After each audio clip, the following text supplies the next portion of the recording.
Trying to get my voice coded here so I can talk for the next 2.5 hours. Hello, welcome to Road to 500 Part 4, films 200 through 101 that I like. My name is Dylan Lang. Just a quick, this is a 2.5 hour show usually. So just to reiterate what this is, I do a show every Saturday night, usually, called Dylan Knows. I've been doing it for close to 10 years now, and my 500th episode is rolling out on Saturday. So I figured to celebrate the 500th episode, I was going to do this Road to 500 series of shows where I counted down my 500 favorite movies of all time. I've already done 3 of them, so I've done 500 to 201. So I've got 2 more left. I'm going to do one tonight, probably do one early tomorrow sometime before my 500th episode, which would be sometime late tomorrow night, probably 11:30 again as usual. That probably won't be 2.5 hours long, but it'll just be a regular show. The special stuff for the 500th episode is what I'm doing now with the Road to 500. To reiterate, it's been since Sunday, so we're Friday now, so it's been close to 5 days since I last did one of these. What I'm doing here is I'm counting down my top 500 movies that I like, not the ones you like, not the ones your friend likes, not the one your mom likes, ones that I like. They might not mesh. Films that I like, you might not like. Films that you like, I might not like and are not on my list. You might not agree with where I have specific movies slotted. But this list is fluid. It's not, this is it, end all be all.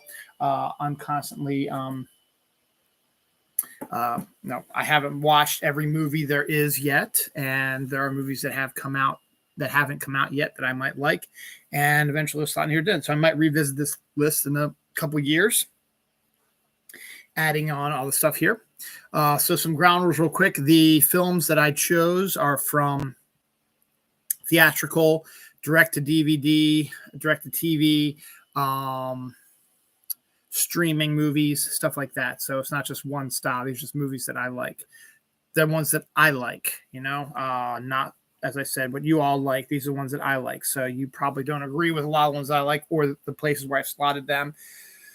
But it's my list. Unfortunately, because I also know myself, the majority of the movies on this list are from 1970 and up. There are a couple that are pre-1970, but not many. There's nothing wrong with the older movies. I'm just not as big of a follower of the older movies that I am the more recent ones. So that's why those more recent ones pop up on my list.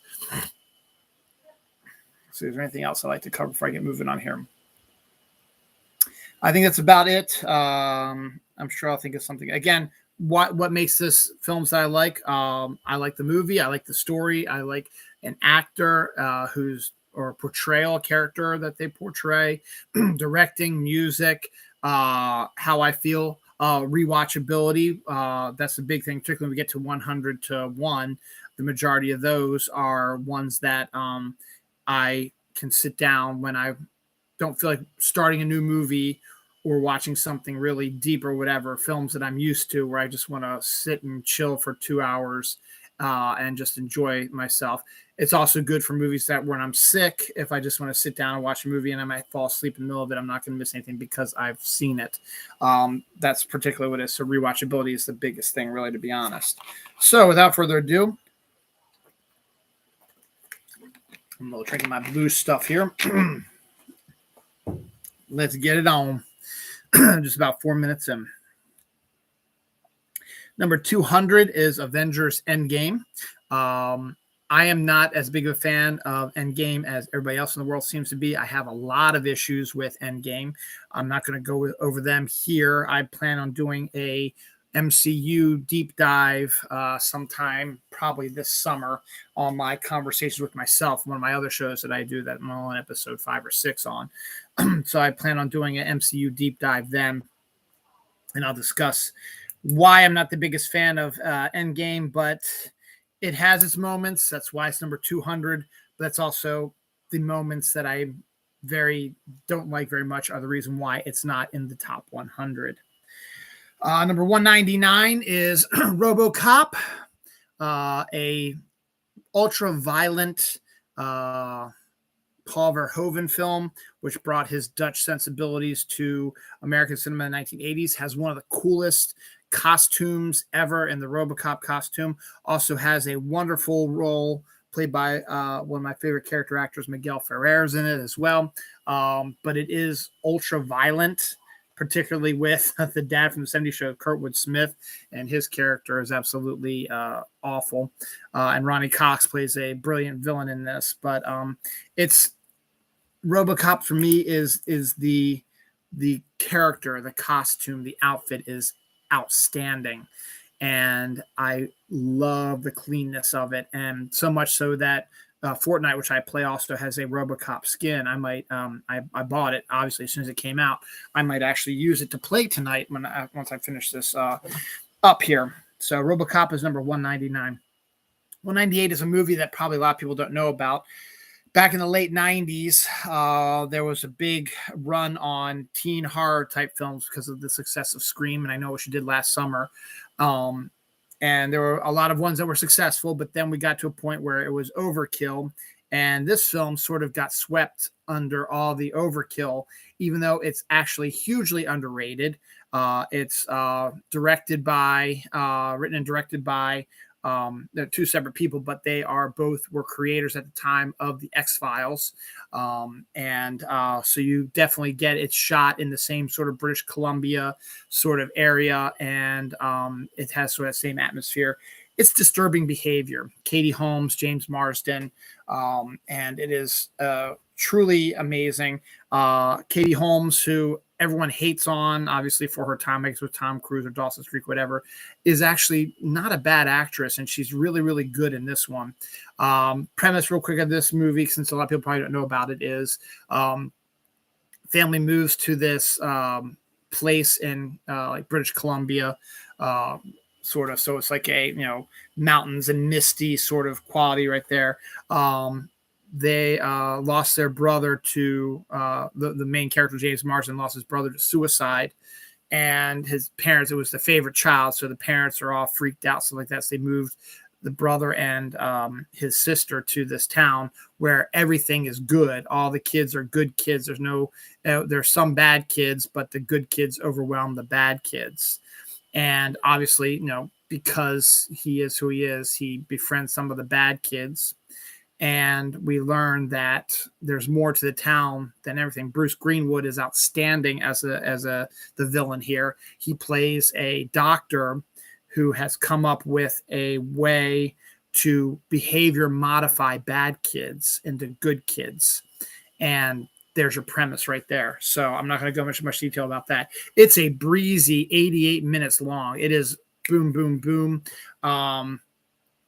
They did have a sex scene that was cut out between Katie Holmes and James Marsden. It is, if you get the DVD or Blu-ray, it is in the deleted sequences. And there's also some other scenes that probably could have stayed in the movie, but they really wanted a quick, breezy 80, 90-minute long movie. Came out in August, so it was kind of disappeared. I saw it in the movie theaters because at the time I wanted to see stuff with Katie Holmes in it, and it had X-Files pedigree, and it is underrated. Absolutely need to go see Disturbing Behavior. I probably should have moved up closer on the list, but there's a bunch of other ones in front of it that I like better. But I think if I redid the list again in a few years, I think Disturbing Behavior is going to move up a bunch of slots because it is that good, and I really haven't watched it in a while. And the thing is, so the kids get behavior modified into good kids, but what sets them off is if they get sexually aroused and they start going insane, and that's where the horror premise comes from. And that's why I'm sort of on the fence about showing it to my daughter, even though she's going to be 17 here soon, but still she's my little girl, so we'll see. But Disturbing Behavior, definitely a must watch. 198 should probably be higher, but at this point I need to slot something there, and Disturbing Behavior is the best one for that. Number 197 is I'm a comic book reader. For those who don't know, I've been reading comics since I was a kid. My dad gave me his Spider-Man collection. Spider-Man was my favorite character. And in 2001, with the success of Blade and X-Men, they finally got a Spider-Man movie out. There was a Spider-Man TV show in the 70s, which I did watch, and Spider-Man animated shows, which I watched. But Spider-Man is my favorite character. So in 2001, Sam Raimi directed a live-action version of Spider-Man, and it's 197 on my list. Tobey Maguire. Oh, God. I love her. She plays Mary Jane. See, this happens to me. That's the most you need to know about me also. Kirsten Dunst. You need to know about me is I will forget things. Willem Dafoe's Green Goblin is outstanding.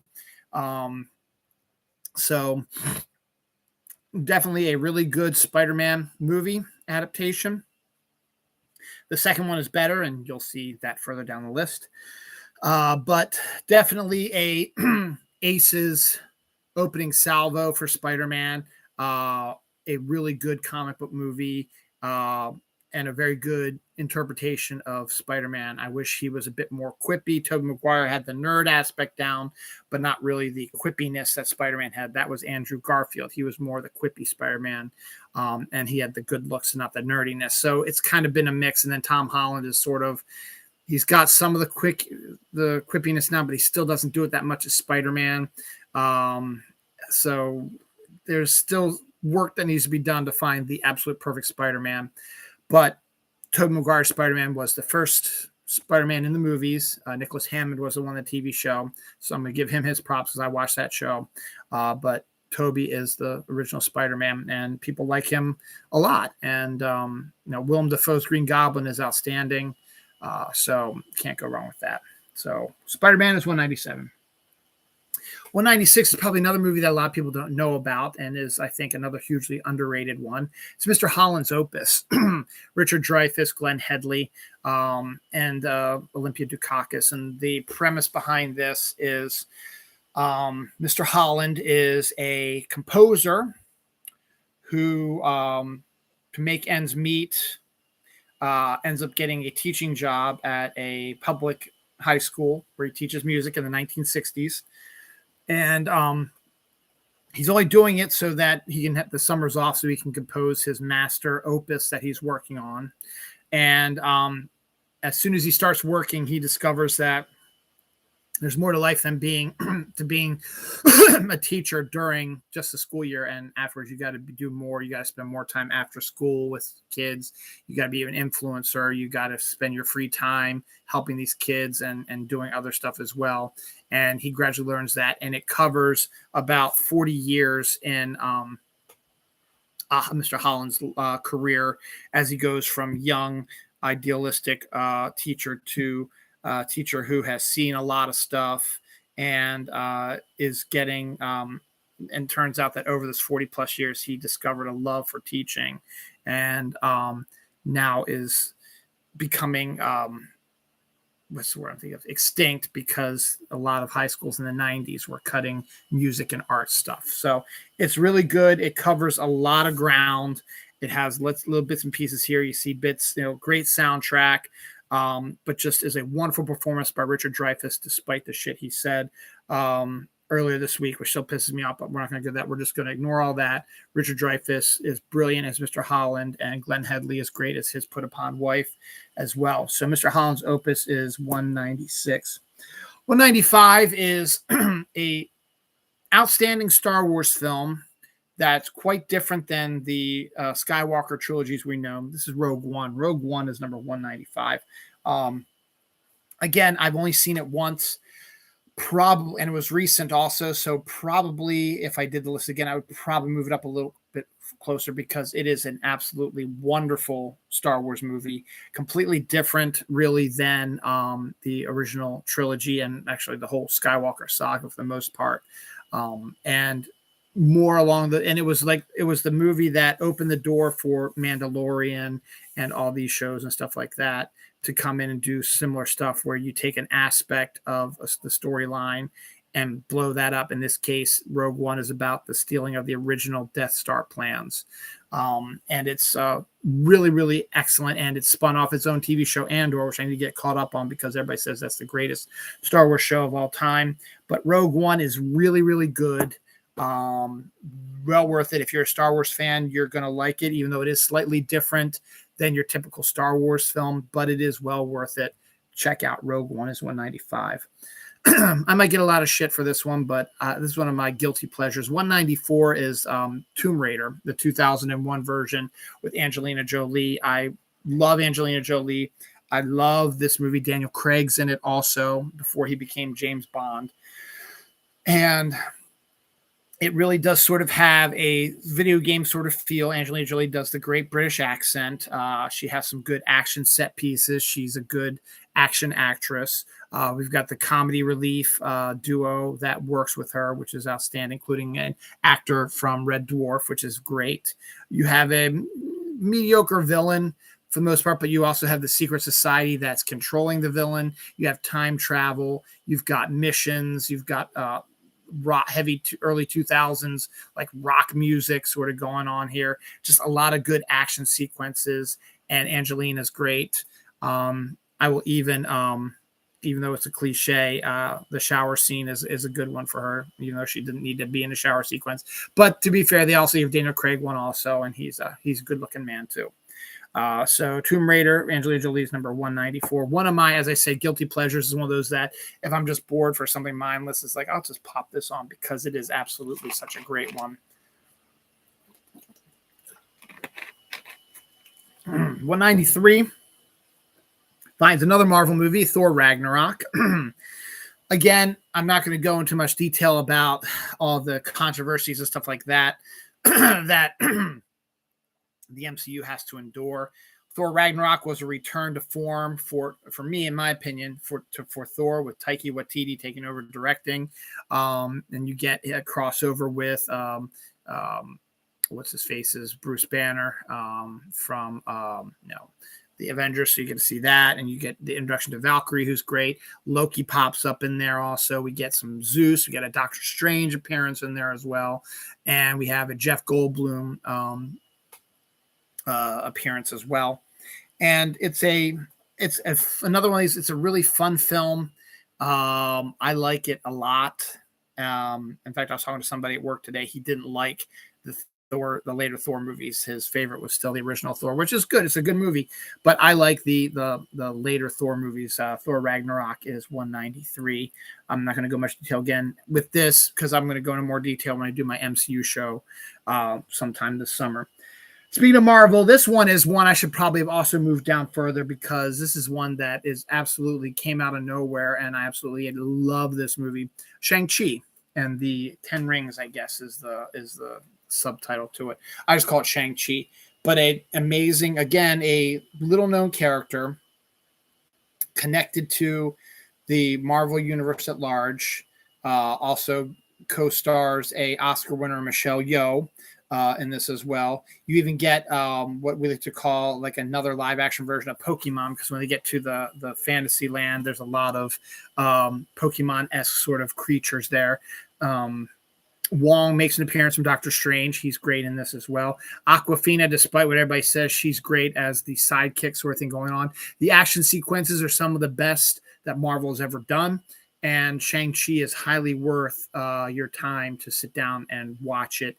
It is amazing, and it should be higher up on my list. But again, I needed to slot stuff, and this was just my first attempt at doing it. So again, give it a few years, and we'll see how things roll through like that. I'm dying for a sequel. Can't wait to see what they do with that. And there we go. 191 is probably one we get shit for having it so in this location and not further down the list, but The Breakfast Club. John Hughes, in my opinion, probably the best movie he ever made. But it is also hugely melodramatic. But it in turn also showed the depth of acting that the young actors of the Brat Pack could actually perform in this film. Everyone knows the premise. 5 kids from different social groups have detention on a Saturday, and they start off on the wrong foot, but eventually discover common ground. There are, again, with a lot of John Hughes films that, looking back in it now 30 plus years later, there's lots of issues with what's going on. But at the time, it was considered a Hallmark classic for teenagers, a teenagers like holy grail sort of movie, a movie that teenagers just absolutely needed to see, and did the Don't You Forget About Me song, which is a huge hit, was my class song for my high school in 91. Molly Ringwald, Emilio Estevez, Judd Nelson, Anthony Michael Hall, and Paul Gleason, and Ali Sheedy are the actors in this, and they all do exactly what they're supposed to do. And as I said, kind of hard to watch some aspects of it now, but it's still considered a classic. But that's why, in retrospect, now 30 plus years later, and coming out from perspective of a almost 50-year-old guy and not a teenager anymore, which if I did this list in the 80s would be much higher on the list, obviously. But in retrospect like that, it's not a film you can really watch over and over again because it is so intense and is so dramatic, and not a lot happens. But the fact that this affected teenagers as much as it did and put John Hughes at the pinnacle of his success right there. 190 is another film I'm probably going to get shit for, that everyone's gonna be like, how can that movie be ahead of The Breakfast Club? But it's because this movie is the complete opposite of The Breakfast Club. It is a totally subversive, insane, also another movie that has lots of issues, but is still absolutely hilarious and features an ancillary character of an ancillary member of the Brat Pack. Actually, he's technically part of the Brat Pack because he was in St. Elmo's Fire. Mannequin is number 190. Andrew McCarthy, Kim Cattrall, what's his face? Guy always plays the bad guy. Was the voice of Ultron. Oh God, I have to look this up. He always played the bad guy in the 1980s.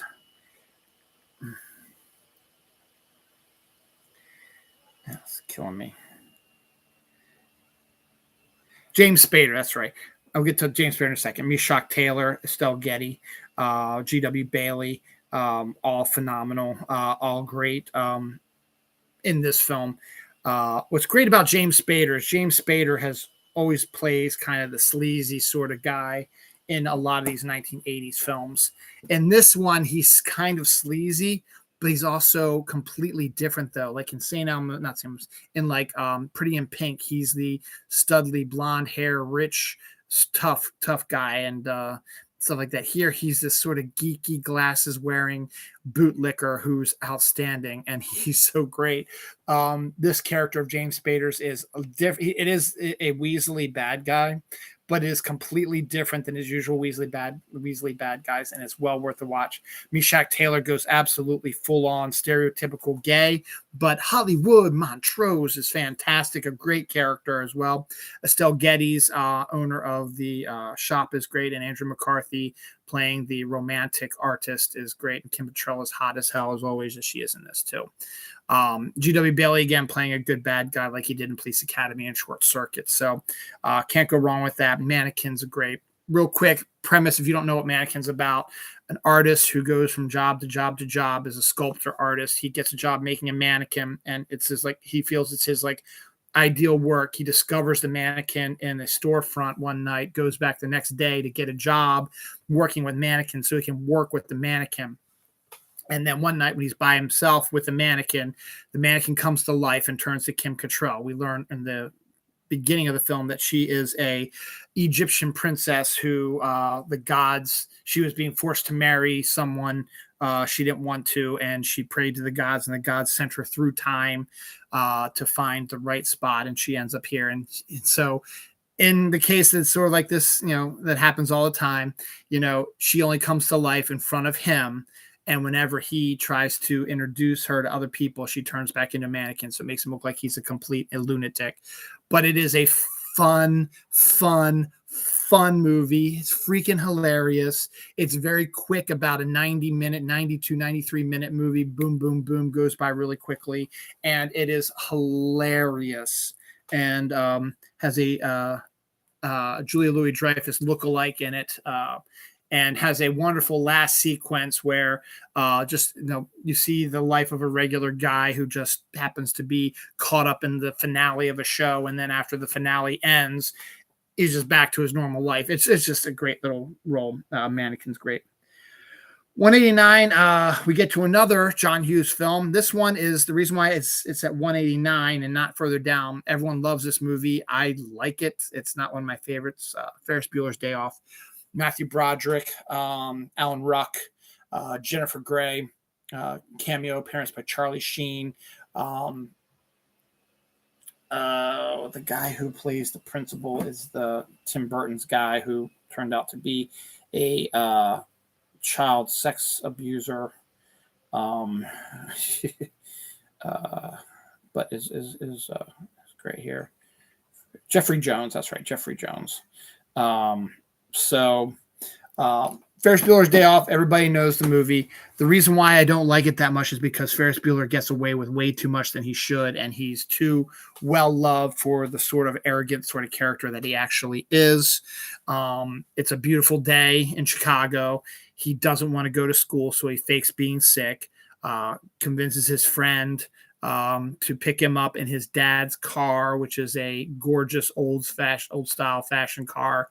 And they end up picking up Ferris's girlfriend, and they decide to have a wonderful trip in Chicago, going to baseball games and being in parades and breaking into restaurants and stuff like that. And his sister, played by Jennifer Grey, knows he's faking and wants to bust him, but she has her own bad day. So it's clever. It has its moments. It's funny, but Ferris Bueller is such an annoying character. Not to me, he's charming, but he's not likable, if you know what I mean. That's just my personal opinion. That's why he's at 189 and not further up, because I know other people would probably have him further up. Matthew Broderick does a great job as Ferris Bueller, and it's probably the character he's most known for, probably. But I'm not the biggest fan of it. And again, it's a John Hughes film.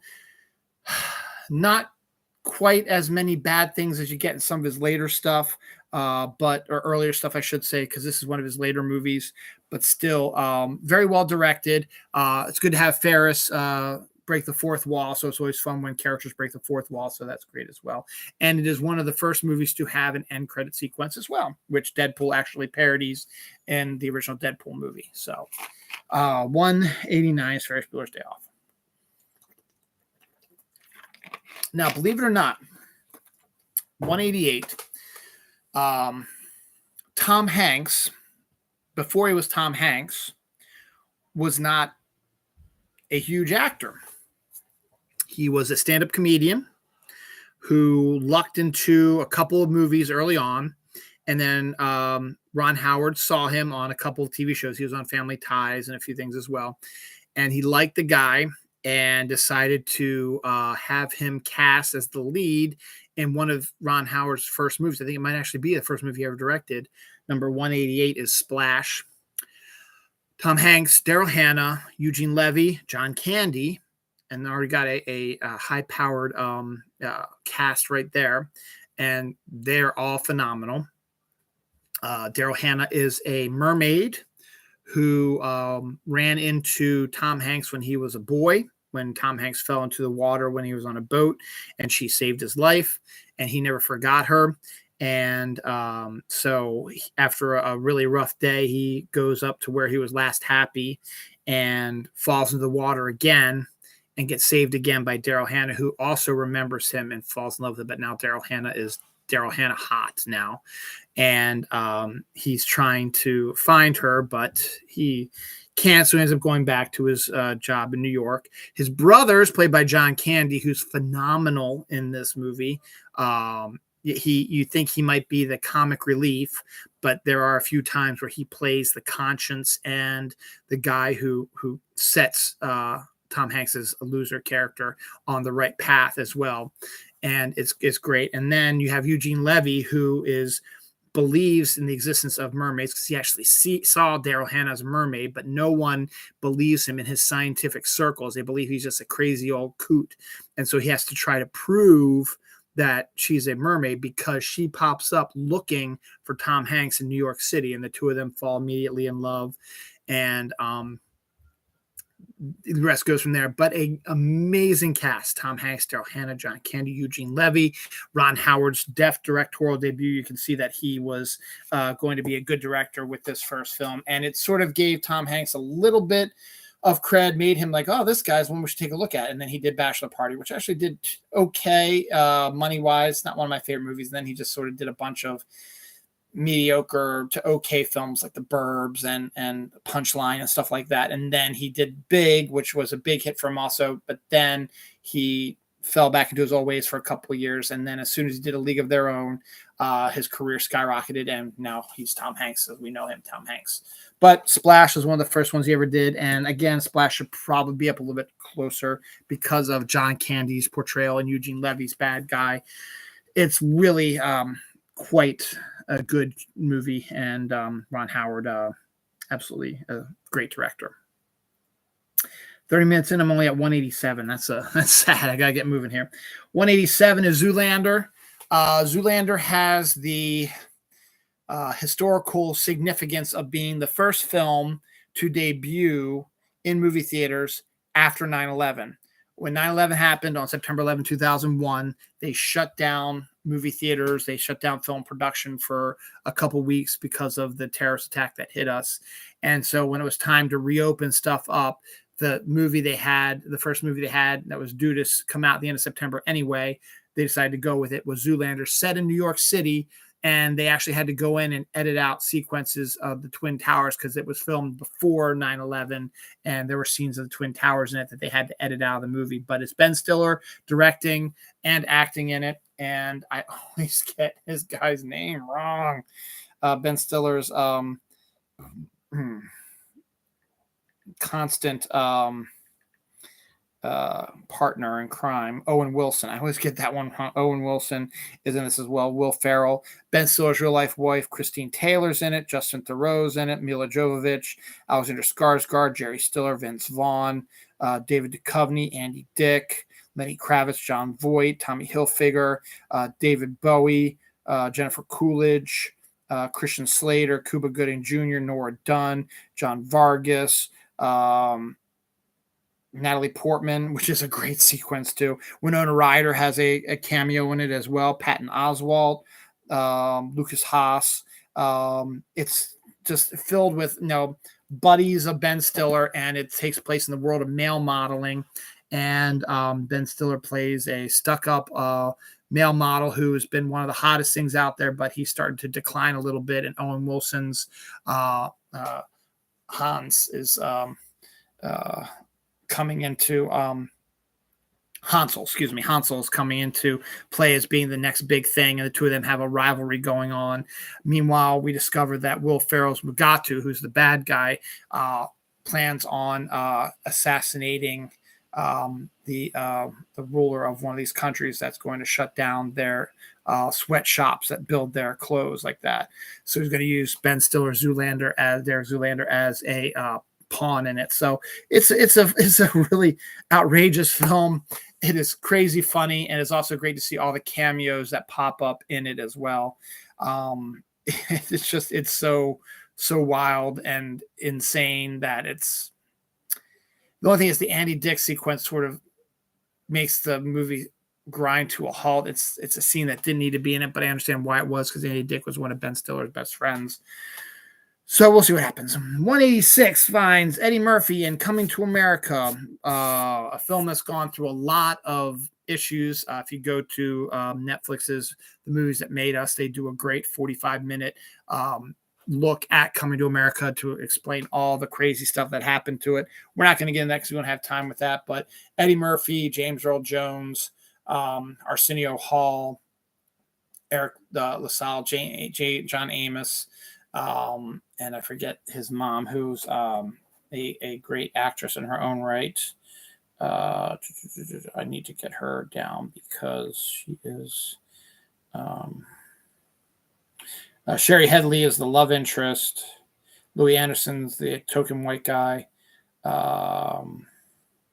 Madge Sinclair, that's right. Samuel L. Jackson, one of his first appearances in it as well. And Frankie Faison, Vondi Curtis Hall, Jake Steinfeld, Don Amici is in it, and a great, and Ralph Bellamy is too, in a great sequence where the movie Trading Places, they worked, the Bellamy and Amici worked with Eddie Murphy and where the bad guys in it. And in the end of Trading Places, they become poor.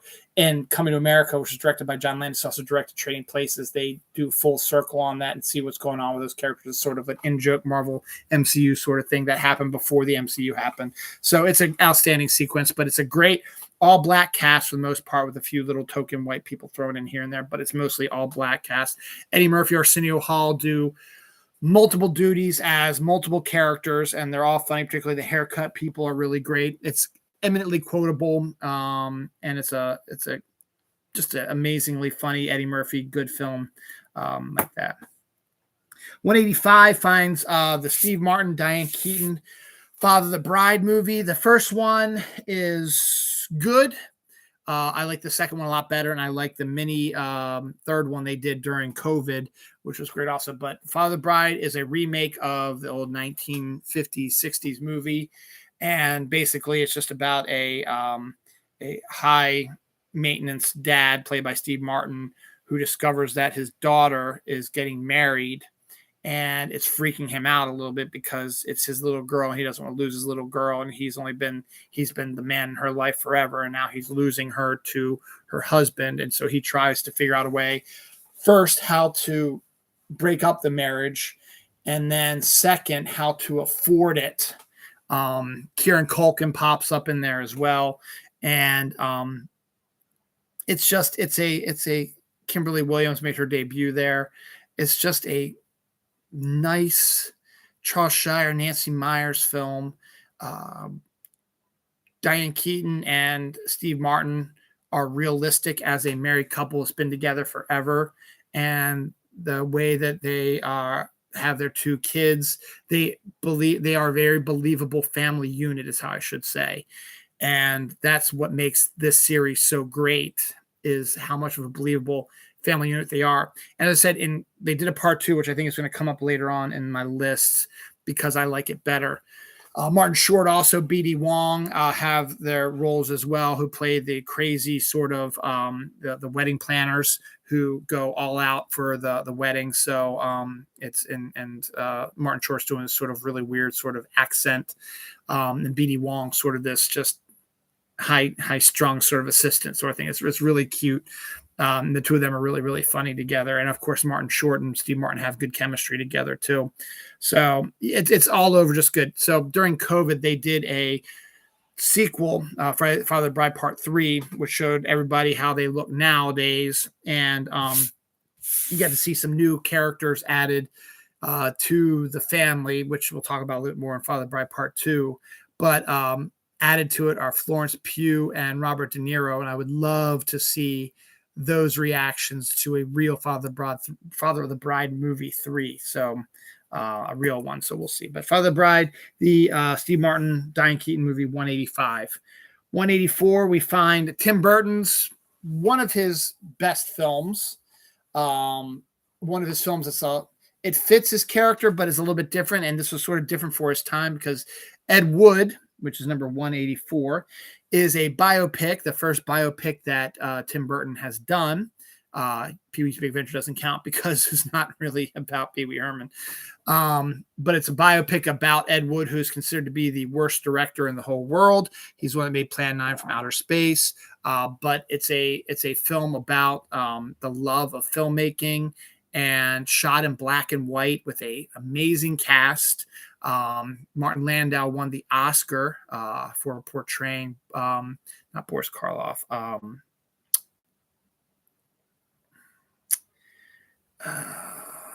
the guy who played Dracula. But Johnny Depp is phenomenal as Ed Wood. Sarah Jessica Parker pops up in there. Bill Murray. Jeffrey Jones is in it as well. Bela Lugosi, that's right, Bela Lugosi. Johnny Depp, Martin Landau, Bill Murray, Sarah Jessica Parker, Lisa Marie, Conrad Brooks, Patricia Arquette, Jeffrey Jones, Juliet Landau, Max Casella, G.D. Spradlin, Vincent D'Onofrio, Rance Howard, Bill Cusack, like that. Just this characters, based on a, like I said, true story biopic about Ed Wood. Because up until that point, he had never done a biopic. He did Pee-wee's Big Adventure, Beetlejuice, Batman, Edward Scissorhands, Batman Returns, and he was the producing mind behind Nightmare Before Christmas, even though he didn't direct it. So Ed Wood was the first time he did sort of a biopic sort of thing. And only the second time he worked with Johnny Depp. But absolutely good. Ed Wood is 184.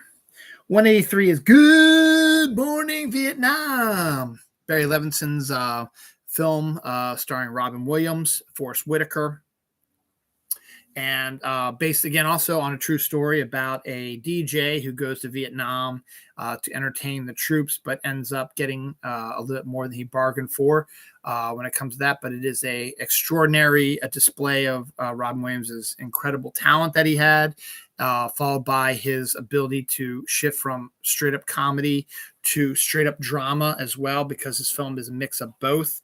And a lot of the sequences of Robin Williams doing the DJ stuff is all created by Robin Williams. Bruno Kirby's in it as well, plays a great oily sort of bad guy. But yeah, it's a really good dramedy. It's got the comedy for Robin Williams, but it also gives Robin a chance to show his range, and also Barry Levinson's deft hand, and it's outstanding, and it's based on a true story again also. 182, we circle back around to Steve Martin and Martin Short. This time they're joined by Chevy Chase in Three Amigos, which was the guy, Lorne Michaels, who created Saturday Night Live, decided to produce this movie. Steve Martin, as I said, Steve Martin, Martin Short, and Chevy Chase play three silent film actors who are the most famous, the Amigos. It's one of the famous movie trios out there, and hugely popular. And a church in Mexico is showing one of their films. And this woman who lives in a village is being tormented by a warmonger, sees them and believes that this is like newsreel footage and not a fake movie. So she gets them to come down to Mexico to help stop this madman, this warmonger, and they get into a little more than they expect. But it is a wonderful, hilarious, great film. Also very quotable with this as well, and just a fun film. 181 finds Brewster's Millions, another one that a lot of people don't know is a remake starring Richard Pryor and John Candy. And it's another great premise also. Brewster's Millions is about a minor league baseball player who's getting to the end of his career, has never been called up to the big show, and is trying to figure out what he's going to do next. He's, not well off. He's not making a lot of money in the minor leagues. His best friend is his catcher, played by John Candy. And one day he gets a summons to a lawyer's office, and the lawyer tells him that he is the heir to a rich white man's fortune. So we get a videotape from the rich white man, played by, I believe, is not Don Amici, is I see his face all the time. It's Hume Cronin, I believe. Let me just double check that. But I believe it's Hume Cronin is the old dude on this one.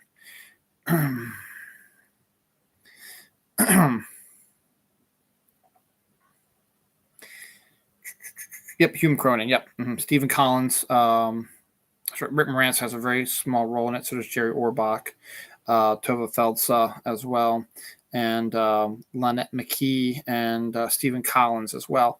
But yeah, Hume Cronin is a rich old white dude who Richard Pryor's character discovers is a relation of his. And Richard Pryor is the only one left living of this guy's family. So he is given the fortune of $300 million, except there's a stipulation to it. He says, in order for you to earn this $300 million, you are going to have to do me a task, which is you're going to have to spend $3 million of it within 30 days. Can't tell anybody why you're doing this, because if you spend the $3 million by the end of 30 days, you get the $300 million.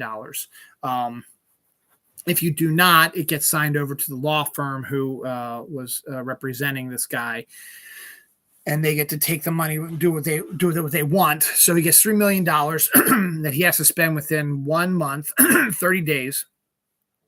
He can't have any assets, which means he can't just like buy an island or buy a house or something like that. He has to, stuff that he really can't own, sort of thing. And there's like, you can give a certain percentage to charity. You can gamble a certain percentage also as well. And then and he's given a full-time, what do you call it? The people who do the money stuff, whatever the guys do, people do the money stuff, that, to make sure that, you give them all the receipts and they keep track of how much you spent.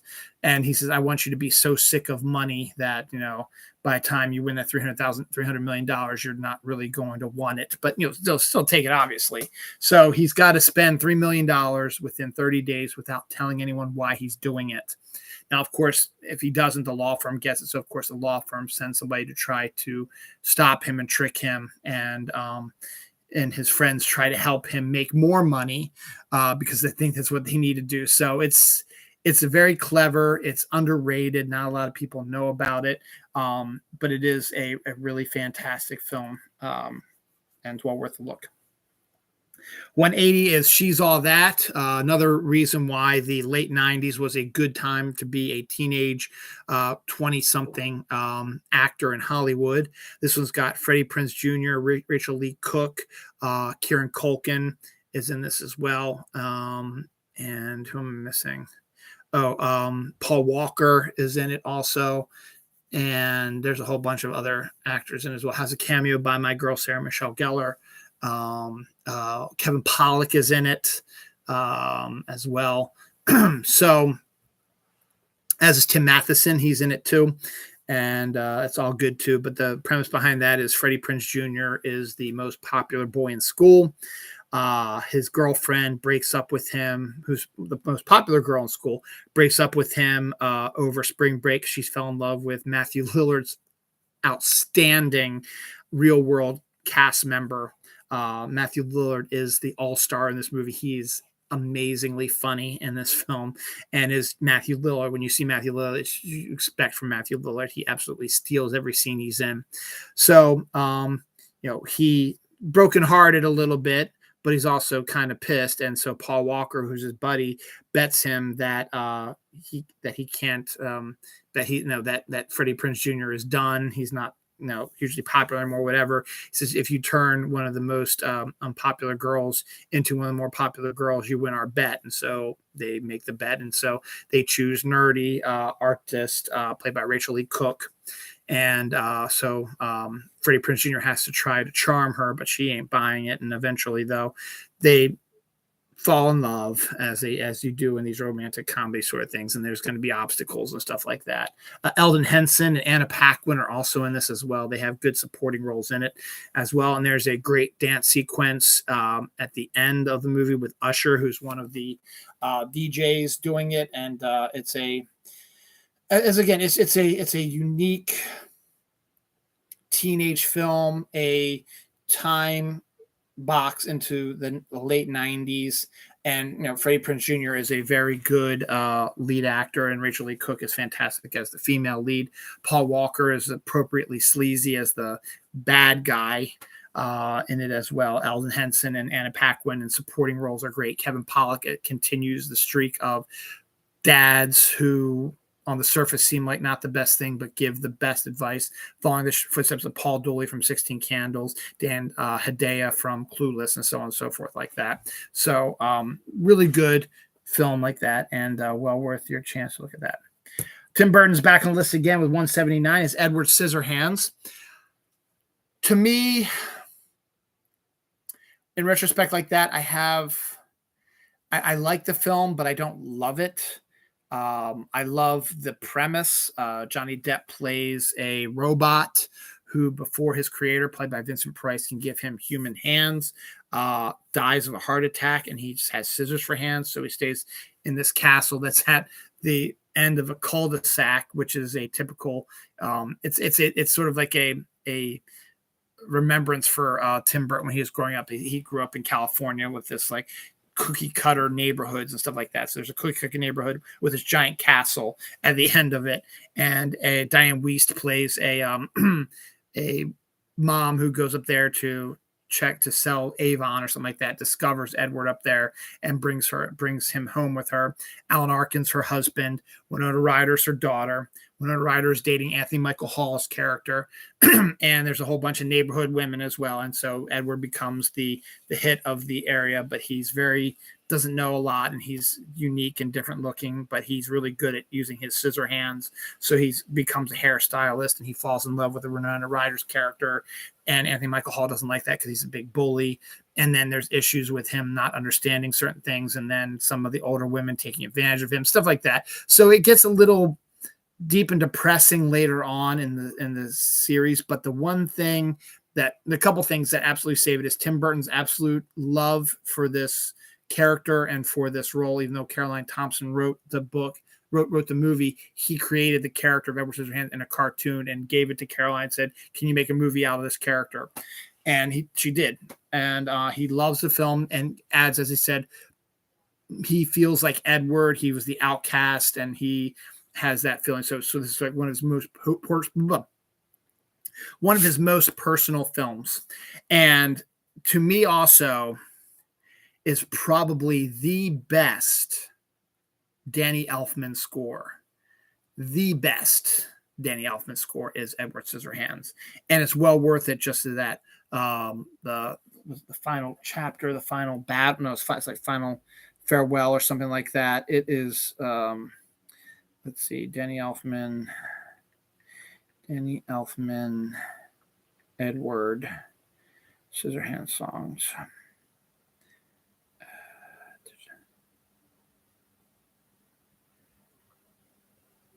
It's not farewell, is it?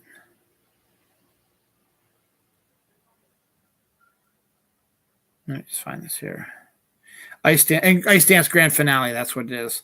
It is absolutely gorgeous music. And you need to listen to that. I'm not going to play it right now because I'm running out of time here. But Edward Scissorhands number 179. That's the one I haven't shown my daughter yet because I'm still hesitant about it. I said the second half of the movie is a little off kilter for me a little bit, but the music is outstanding. And there's a bit where Edward is using his scissor hands to make an ice sculpture, and Winona Ryder is dancing as the ice is coming down like snow. That's where Ice Dance theme comes from also. And I had this pissed me off. I had a snow globe that was motorized that I worked when I was working at Diamond that had that. I had it at my desk, and some guy, I guess, thought that it was one of theirs, and he asked if he could borrow it. I was like, yeah, if you returned it, it's mine. He never returned it, so I wish I had that still because it was an outstanding motorized snow globe.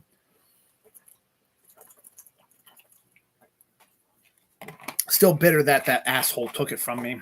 And that was like 20 years ago, but still, it still pisses me off. Speaking of Anthony Michael Hall, we've got an Anthony Michael Hall trilogy coming up here. He was in Edward Scissorhands at 179.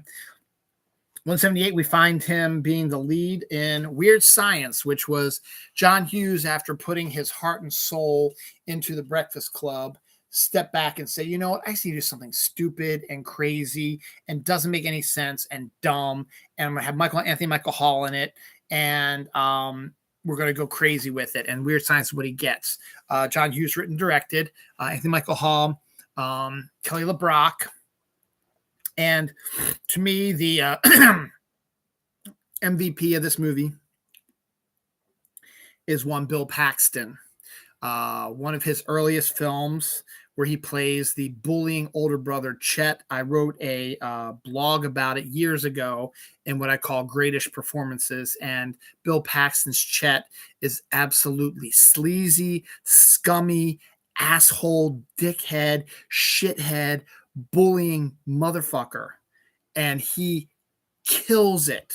He is so outstanding in the movie, and he's barely in it for the most part. He's probably in it for about it's like about a 90-minute film. He's probably in about 20 minutes of it, and he absolutely steals every scene he's in. He's amazing. He's fantastic. He's spectacular. Bill Paxton as Chet is one of my favorite characters in any movie, TV, whatever. And if I made a list of those, Bill Paxton's performance as Chet would probably be in the top, probably 10, maybe top 20. If I thought about it a little bit. You also get a very, very, very young Robert Downey Jr. in his first real major role as a grown-up, playing a bully also in this as well. And Robert Downey Jr. shows his Robert Downey Jr.-ness in it. But the basic premise is two lonely guys, nerdy guys, goofing around one day, decide to create a woman using science and computers. They somehow magically create a woman portrayed by Kelly LeBrock, who's absolutely stunningly sexy in this movie, who ends up, instead of her being their slave, she becomes sort of their mentor and to teach them how to be good people and good lovers and good friends, and how to make friends and influence people and stuff like that. So many outrageously funny sequences. The bar sequence is amazing. The party at the end is crazy. It is absolutely is a movie that makes no sense whatsoever, and I love it. And I love Bill Paxton as Chet. Weird Science is 178.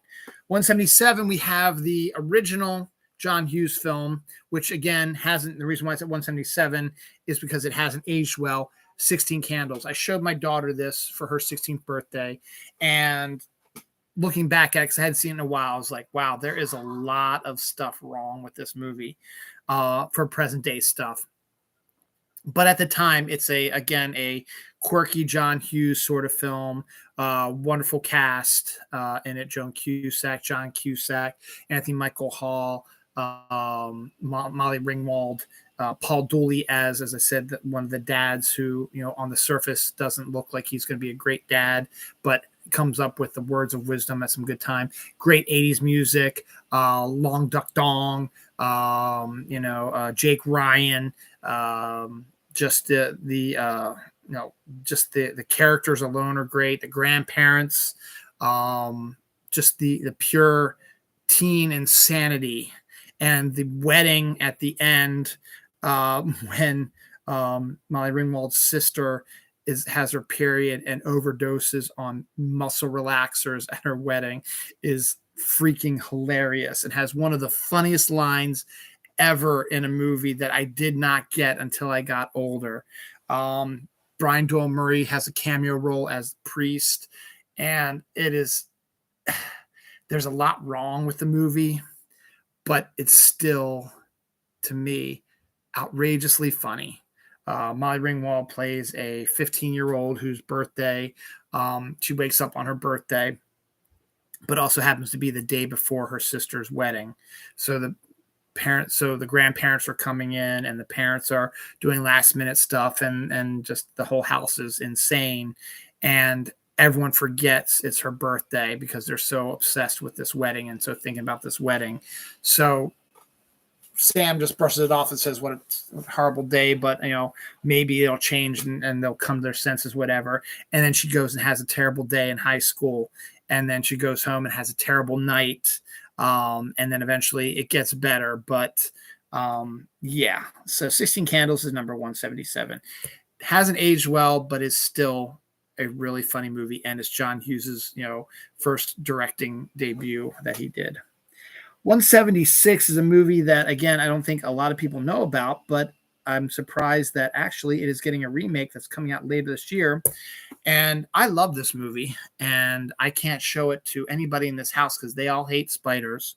176 is Arachnophobia. It came out the same year as Dave, so we had a good, was that 94? So we had a really good, great, not 94, it was 92, I think.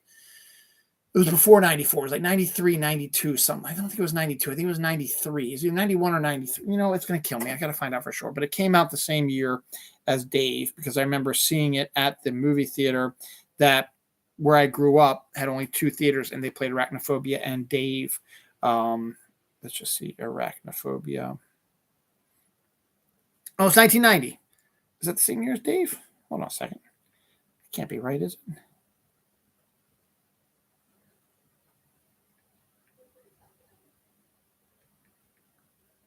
1993. So that can't be right.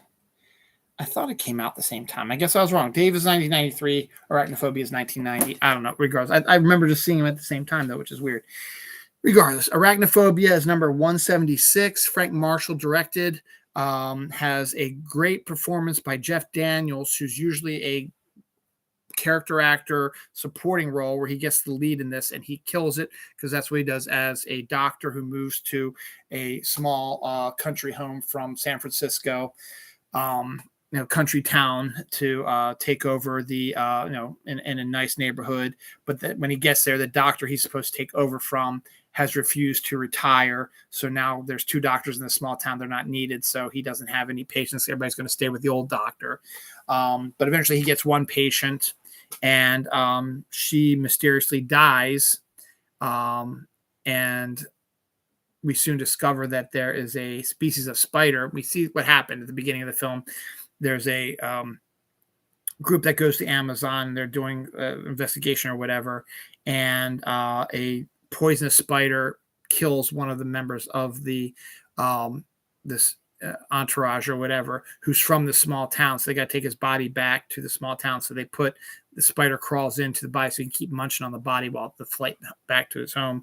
And so this Amazon spider, who's giant and poisonous, gets acclimated to this new town, hooks up with a local spider, and creates babies that have the poison in it. So Jeff Daniels, who is an arachnophobe, has to deal with his fear to take on this giant spider.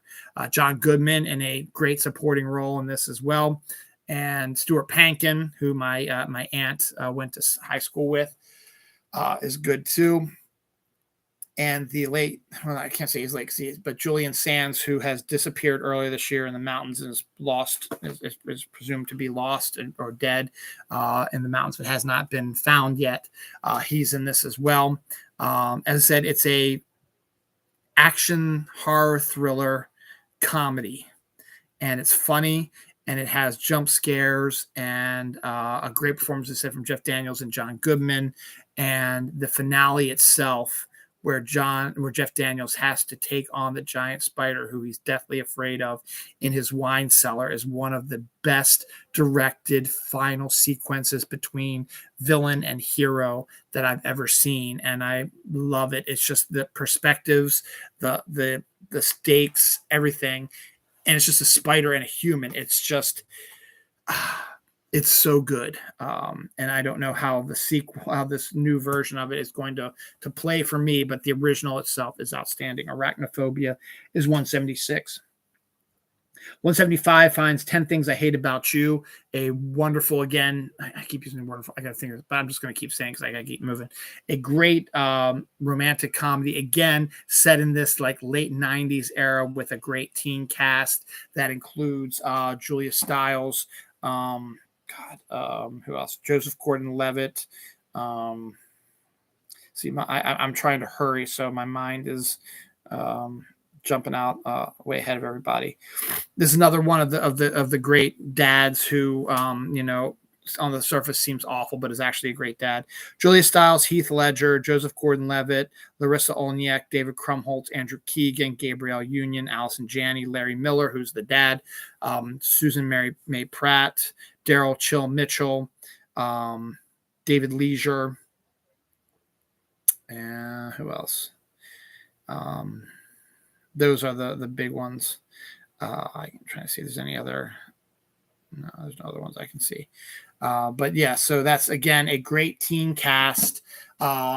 Heath Ledger as a leading romantic lead is fantastic. Julia Stiles is great. And I said Larry Miller as the doting dad, overprotective dad, I should say. But on the surface, again, it seems like he's a bad dad, but when you need him the most, he pops in and does his words of wisdom and stuff like that. So great film. And if you have not seen it, definitely check it out. It's also really funny too. 174 is one of my wife's favorite movies, and she's probably mad at me that this high up in my list, but The Goonies, another great cast, Sean Astin. God,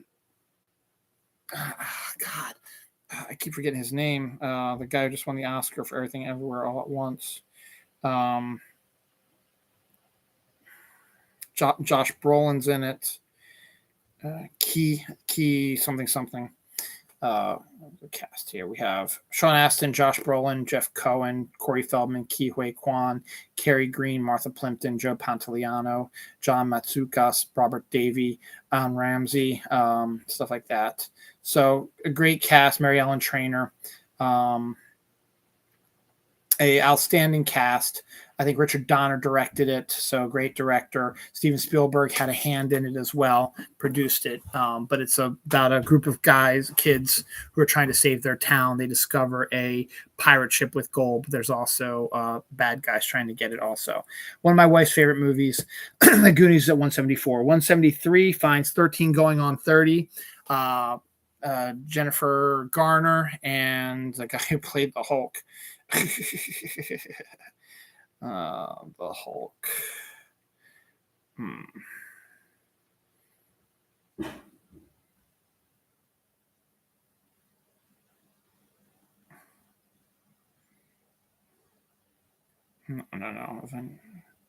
2019 Hulk. No, it's not 2019.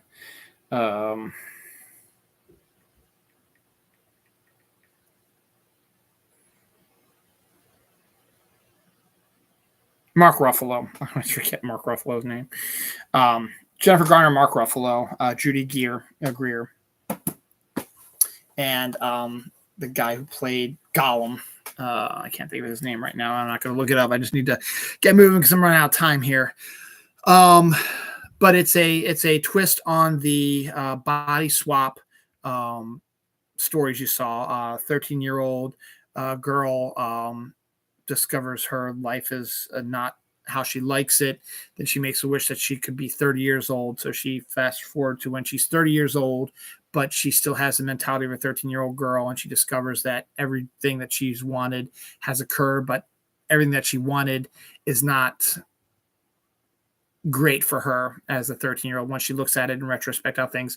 Judy Greer plays in her is a character from her past, Jennifer Garner's past, who was a bully to her but is now her best friend, and she's supposed to be played as sort of the bad guy of the film. She really isn't. Judy Greer, I will defend this throughout. Judy Greer is not the bad guy in 13 going on 30. What she does at the end may seem evil, but if you've been watching the movie, you realize that Jennifer Garner's character before the 13-year-old hopped into her body was actually worse than Judy Greer's character, and she was the real villain in it. But 30 Going on 30, again, is a cute, lovable, romantic comedy, fluffy, just fun.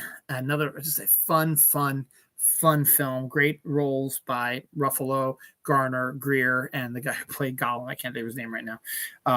But yeah, so there we go.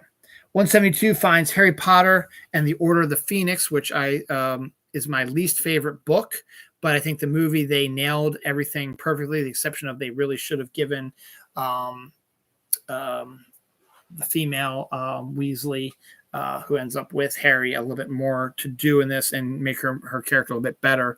But it does introduce Luna Lovegood and has a great role. I forget the actress name who played the bad guy in it as well, and just some fun, just a fun film, a lot better than the book and a lot better than a lot of the other Harry Potter movies. Harry Potter, The Order of Phoenix, number 172. 171, we find Shrek.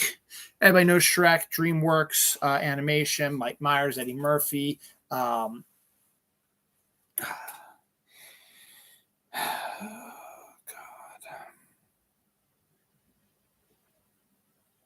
Hate when I can't think of these people's names. Cameron Diaz and John Lithgow. Those are the main voices there.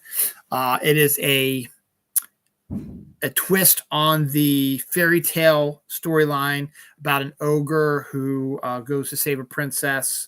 And that's really all you need to know. But it is Mike Myers being Mike Myers, Eddie Murphy being Eddie Murphy. It is a new style sort of fairy tale, and it's gotten renewed love in recent times here. 170 finds a bizarre little film from Steve Martin that you have to be in the right mindset to watch, but when you do, it is absolutely mind-boggling and insane in one of his more interesting movies, L.A. Story. It is, to me, just like Shrek is. It's a fairy tale sort of as well. It's like an urban fairy tale. It is a love letter to L.A. Steve Martin is able to get a bunch of his buddies to come in as in cameo roles. Chevy Chase, Patrick Stewart, Rick Moranis all have quick cameos in it. Kevin Pollak is in it. His Steve Martin's wife, I forget the actress name right now, but plays his love interest in this at the time. His wife at the time plays his love interest in it.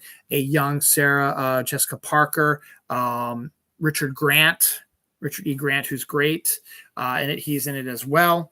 And Patrick Stewart is phenomenal as the asshole maitre d' at a restaurant. And he's just so great. He has a little bit bigger role than other cameos are. And Woody Harrelson has a cameo also. And and there's a lot of Enya music in it, and there's cats, and there's Shakespeare, and there's just visions and fairy tales and wonderful music, and just a really bizarre sort of storyline, which you have to be in the right mindset to be in to watch it. But when you do, the movie will blow your mind away. It's about a 40-year-old weatherman who's having a crisis, doesn't know, a midlife crisis sort of thing, and ends up falling in love with a reporter from England. At the same time, he's setting up an affair with a younger clothing store woman. And the woman that he's fallen in love with, the reporter, her ex-husband, is in California. He's trying to get back together with her. So it's all kinds of just sort of mixtures about that. But it is, as I said, it's one of those films that you have to be in the right mindset to watch. And it's very quirky, very bizarre, lots of weird sequences in it, lots of silly humor, lots of visionary stuff. In fact, one of the main characters is Steve Martin gets advice from one of those roadway signs, which is outstanding. But it is just a unique, if you want something unique and something different, LA Story is your choice for that at 170. 169, we have David Fincher's underseen, underrated second film after seven, well, actually third film, we count Alien 3, after Seven, which everyone put him on the map, and then Fight Club is another one that puts him on the map. There was a movie in between those two called The Game. Michael Douglas, Sean Penn. Actually, Jodie Foster was supposed to be in it, but she had to back out, so they brought Sean Penn in instead. And I don't want to ruin too much about it, but it is a mind bender. It is a twist ending. It is definitely a unique film, darker film. It's very Fincher-esque, about a guy who's in his 50s, 60s, something like that. I think he's his 50s, I think, whose father committed suicide at that same age, and he's still trying to recover from that. And he gets a gift from his layabout brother, played by Sean Penn, and it's a game where it's supposed to be sort of just sort of a fun little examination inward of yourself, and sort of like a ghost of Christmas past sort of thing to try to get your mind right. But it takes a decidedly dark twist, and it rip roars all the way to the twisty finale, which I don't think you're going to see coming, to be honest. But once you see it, you go back and you watch the movie, there are little bits and pieces here and there that you're like, there we go. Particularly a bit with Sean Penn, but that's besides the point. Sean Penn, who I've never really liked all that much, is actually really, really good in this. In small doses, he's a supporting role in it. This film belongs to Michael Douglas, and as always, he does a great job playing the hardened business type who doesn't love anybody but gets embroiled in this really bizarre Fincher-esque sort of mystery, which is outstanding. And it's dark, it's dreary, it's bizarre, but has a twist which absolutely will blow your freaking mind. So love it.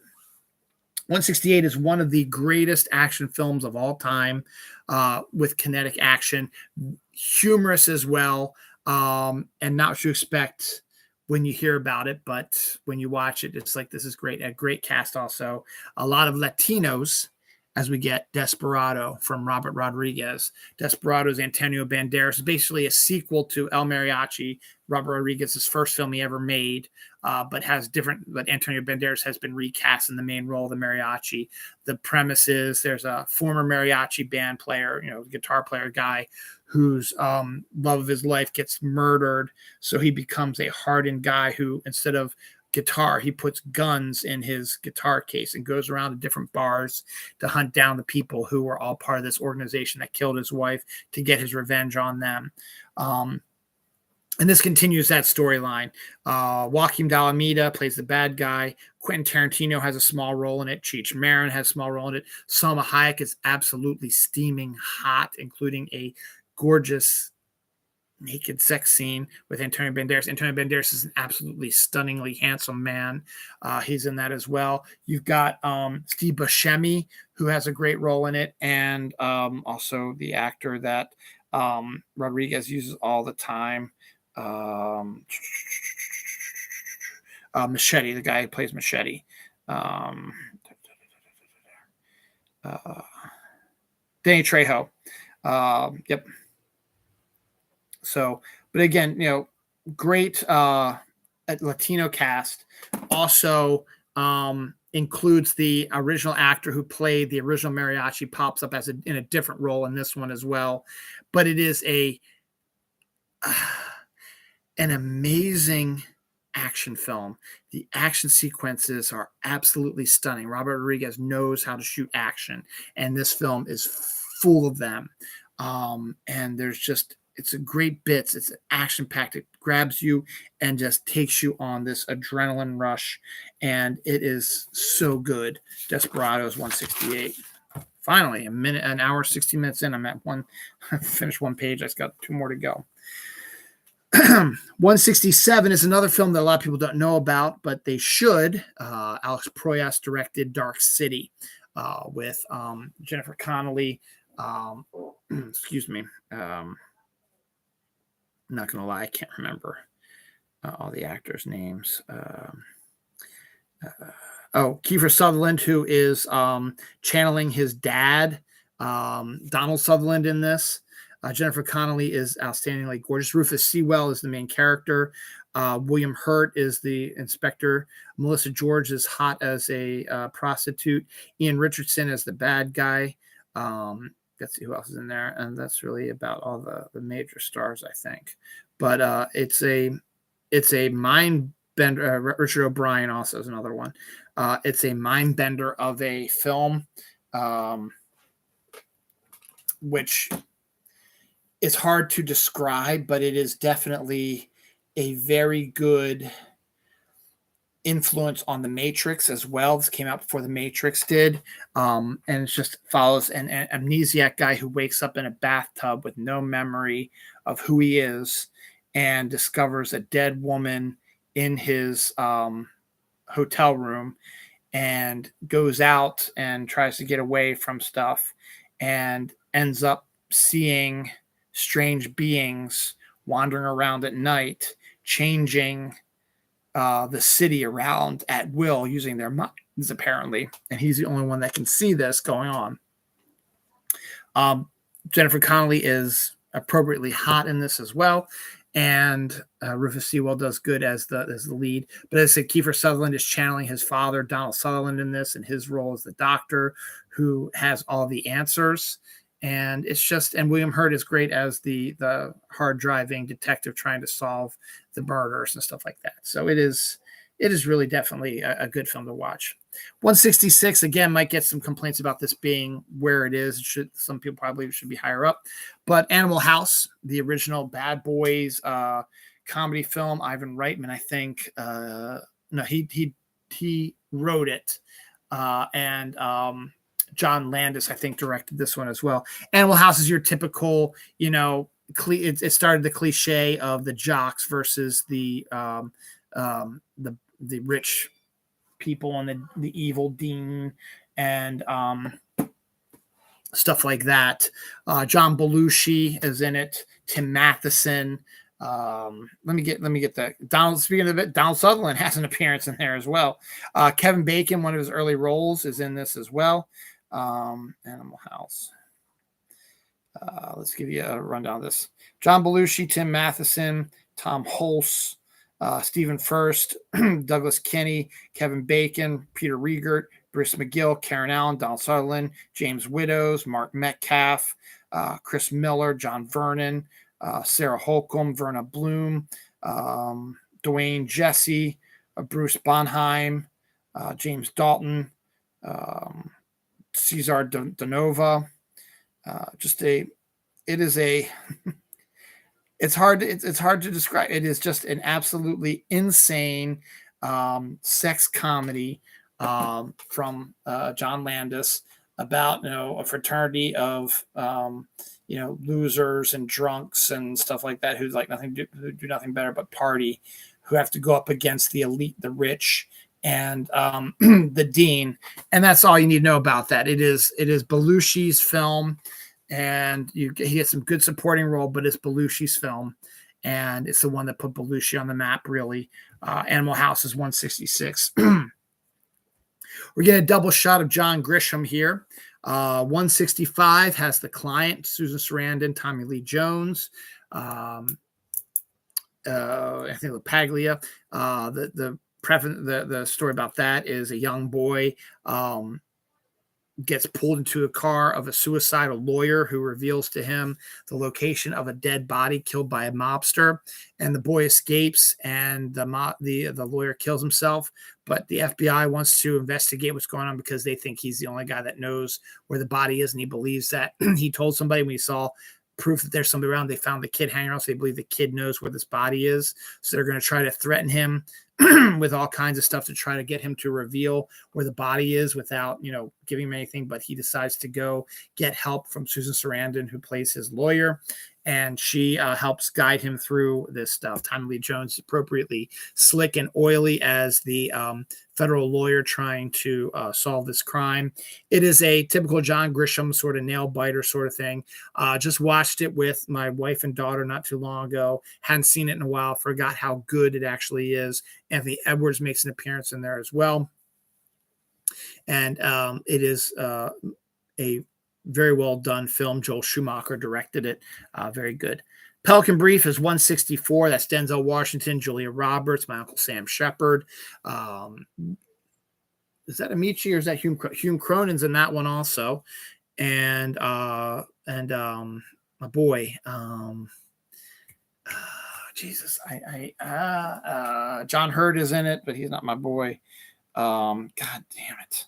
I hate that I can't think of these people's names anymore, and that's what's causing this film to be so long.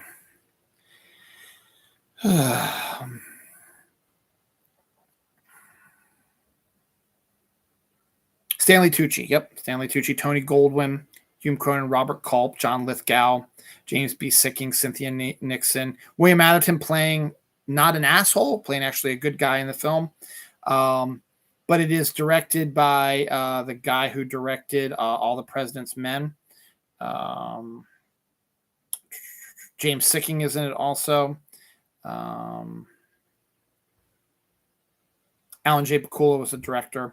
But yes, it's one of my favorite Denzel performances. Actually, a really good Julia Roberts performance too. One of Stanley Tucci's early films, and it's different than the book. The book was okay, but I like the changes they made to the characters in the movie over what was in the book. So Pelican Brief is another one of these fun sort of it's a John Grisham film. It's a book, so you know exactly what you're going to get going in. There's a crime, there's a chase, there's stuff, lawyer stuff, and all kinds of stuff. But it's great, and Denzel's great, and he and Julia Roberts have really good chemistry together. And I'm glad that they decided not to go with them becoming a romantic couple. Instead, it's more of a teacher-student sort of relationship, which is really cool. And it's a great film, great cast, great direction. Speaking of Heath Ledger, I talked about him not too long ago, but Heath Ledger won the Oscar for number 163, The Dark Knight, Nolan's middle movie in his Batman trilogy. And I guess I covered the other ones. But yeah, this is the middle movie in his trilogy. The best one, in a lot of people's opinions, and I really like it a lot, but it's a lot to do with uh, the role of the Joker. I just said the actor's name and now I lost it. Heath Ledger. Heath Ledger's Joker is phenomenal in this. And we get, Morgan Freeman pops up, Michael Caine return in their roles that they played in the original one. Katie Holmes has been replaced, which is ridiculous, with Maggie Gyllenhaal, who's absolutely awful. By the way, I hate her in this movie. But then we also get introduced to the guy who plays ends up playing Harvey Dent, who's actually a very Aaron something or other. Dark Knight, Aaron something.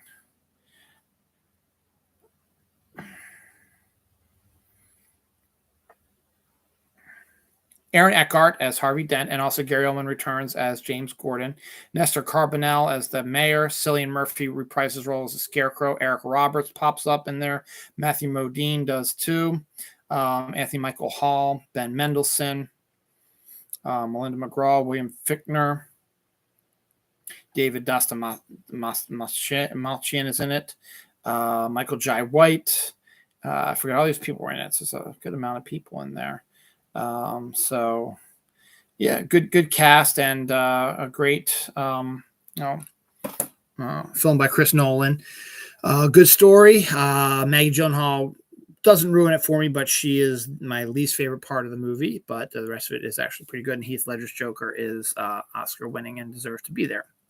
Speaking of Gyllenhaal, number 162 finds Spider-Man Far From Home, the middle movie of the Spider-Man Tom Holland saga with Jake Gyllenhaal, who I really don't like that much. But in this film, I actually really enjoy his version of Mysterio. So Far From Home takes place after Avengers Endgame and deals with the immediate aftermath of what happened in Endgame. So Peter's depressed about the death of Tony Stark, and Jon Favreau reprises his role as Happy, and Marissa Tomei reprises his role as Aunt May, even though it's just for a brief amount because the majority of the movie takes place overseas as Peter and his classmates go on a European vacation where he tries to get closer with Zendaya's MJ, and his best friend ends up with Betty Brant. Ned Leeds ends up with Betty Brant, and they have a great, cute, romantic thing. Flash is there as well, but Tony Stark gave Peter some glasses, which controls the Stark mainframe, and that's what Gyllenhaal's Mysterio wants. So Mysterio pops up as a guy from the multiverse and convinces Samuel L. Jackson, who reprises his role as Nick Fury, and the actress from How I Met Your Mother, who plays his assistant, I forget her name right now too, that he's from the multiverse, and convinces Spider-Man that he's a hero, but turns out not to be. So Gyllenhaal is really good as the villain, and this is really a good Tom Holland sort of movie. It shows the chemistry between him and Zendaya, and is really good. It suffers from a lack of Jon Favreau and Marissa Tomei, but still pretty good for the middle sequel there. 161, this movie should probably be up further. We're getting to this point where a lot of these movies probably should be up further, but because I need to slot them. This, I said, the list is fluid, so this could change everywhere. 161 is Office Space. Everyone knows the story of Office Space. Did not do very well in the movie theaters. I did see it in the movie theater, though. I'm not lying. I actually did because Jennifer Aniston was in it. And it looked funny as hell. Mike Judge was the director, the guy who did Beavis and Butthead. So I thought we were going to get something really cool about that. And Ron Livingston is the main character in there. And, Stephen Root as Milton is great, as is, what's his face, who plays... I got it because the guy who's the actor in this one does a phenomenal job. So I have to give him props here.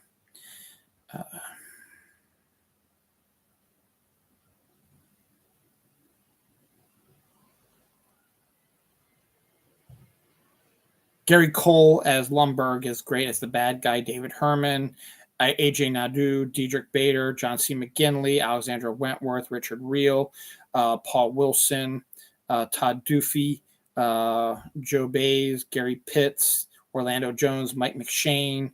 I feel like I'm missing somebody. Who are the Bobs? McGinley and Paul Wilson. That's right. Paul Wilson and McGinley are the Bobs. So that's good. So it's a great cast. It's a funny movie. Silly, fun. Just a great, for people who've worked in offices, it's a great film to, sort of, yeah, I understand. I get that, the office stuff that happens. Guy who absolutely hates his job goes under hypnosis, and the hypnotist dies before he can bring him out of his trance. So he becomes happy and clear, and ends up, ignoring his work, but still popping up and doing stuff, and succeeds upwards. Gets the girl he likes in Jennifer Aniston, but then it all falls apart. It's a great movie, and well worth your watch if you haven't seen it yet. 160 is one I really can't talk too much about because, again, has a massive spoiler and massive twist in it that you have to see for yourself.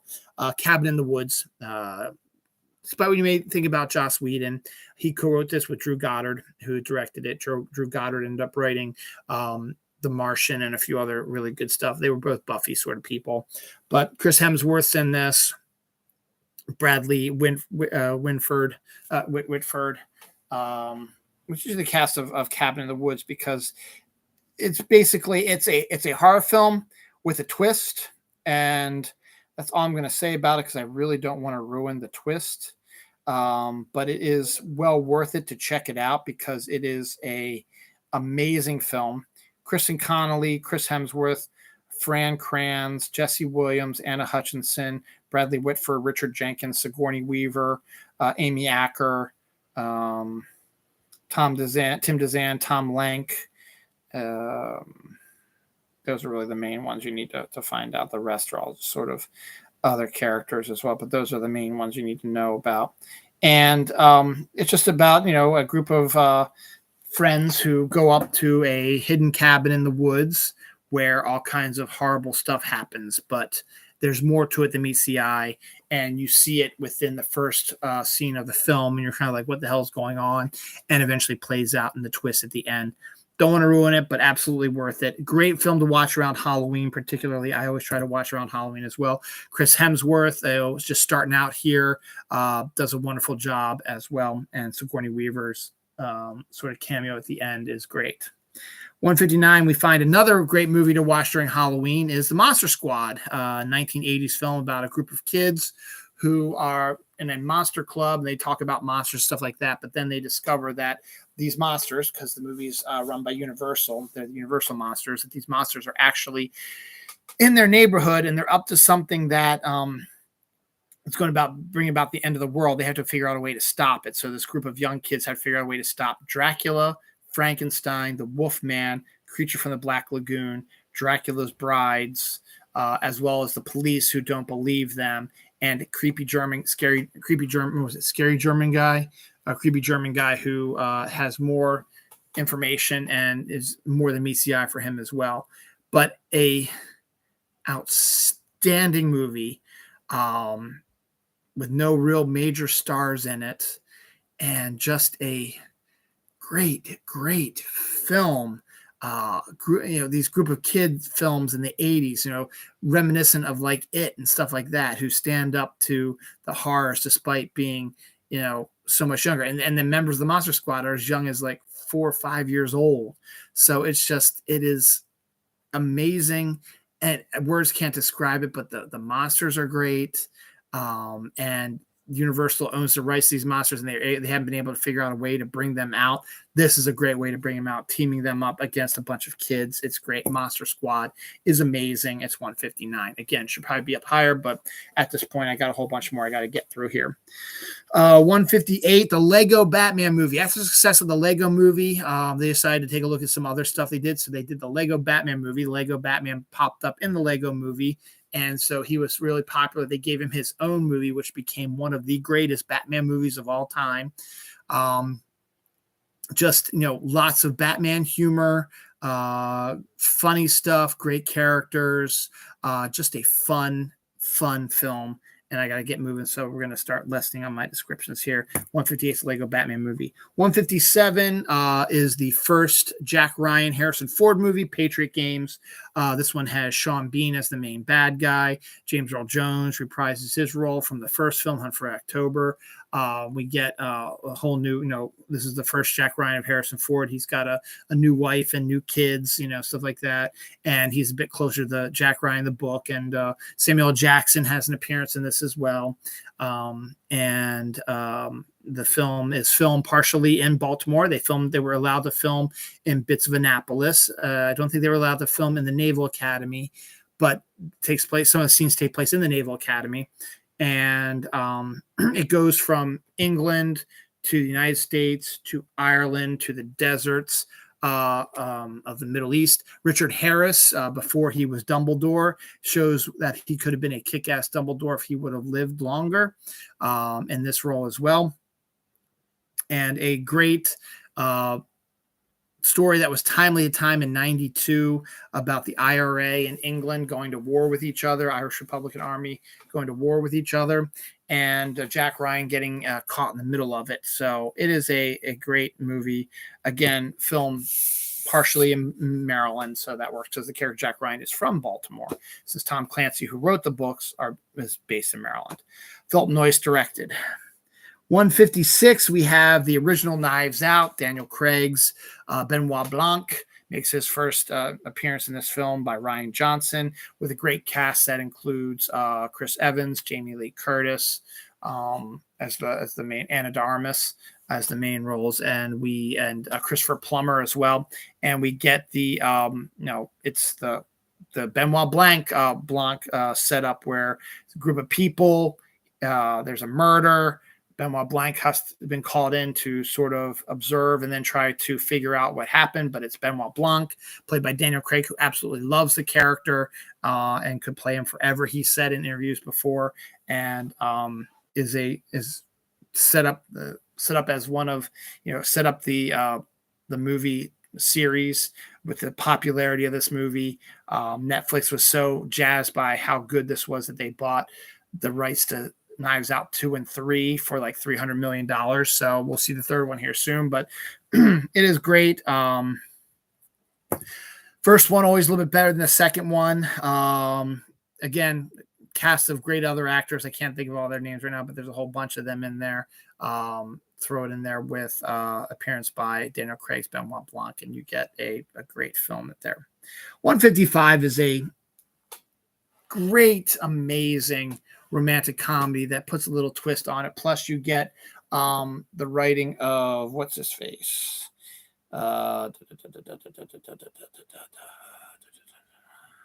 directed by Rob Reiner.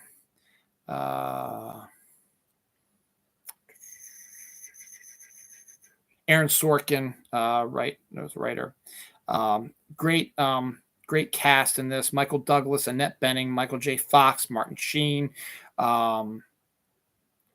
Richard Dreyfuss, Samantha Mathis, David Paymer, Wendy Malick, Josh Malina, Nina Samesco, John Mahoney, fellow June 20th birthday boy, I should say, Ron Canada, and was basically the inspiration for Aaron Sorkin to write The West Wing. So basically, the great premise behind this movie is the president of the United States, played by Michael Douglas, is a widower. His wife died after they won the election, so he's been single, and he's getting ready to go for re-election here. So he's getting ready to enter re-election time, and everybody keeps saying that if his wife wouldn't have died, he probably wouldn't have won the election. And he's done okay as president, but there's a lot of issues that he needs to deal with. So he's got to try to solve those.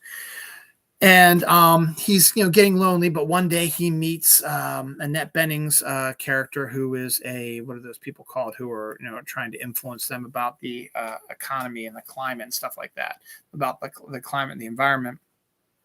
And he falls in love with her. And now he's got to figure out the protocol of how can I date this woman in the eyes of the American people.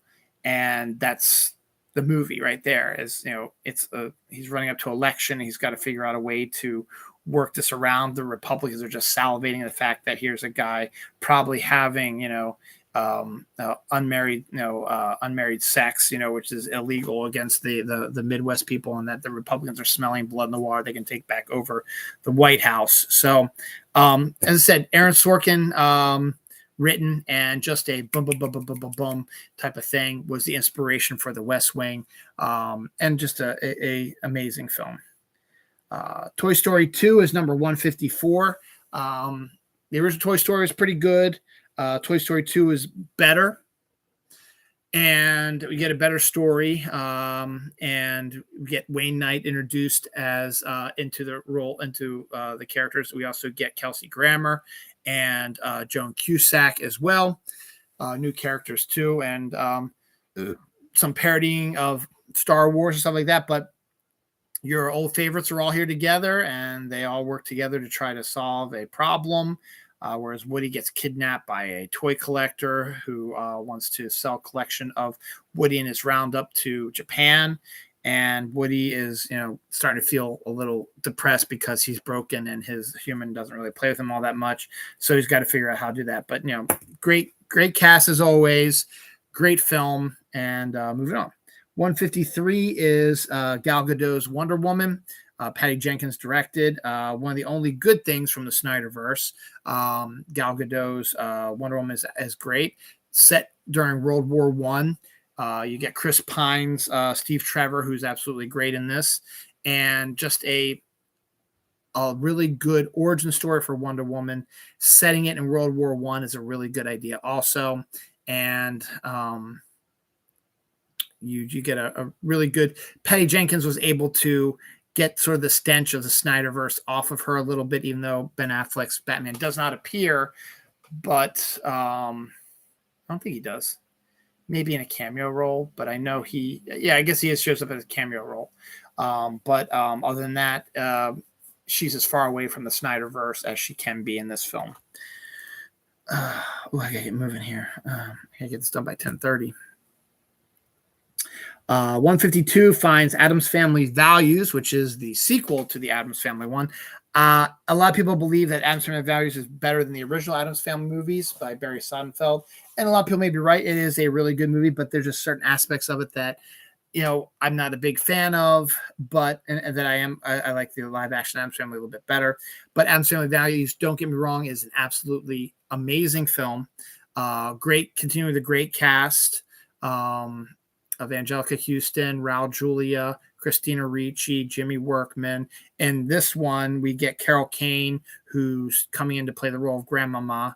And we get Joan Cusack as the bad guy in this. We also get David Krumholtz introduced in here. We also get Peter McNichol and Christina Baranski playing camp people.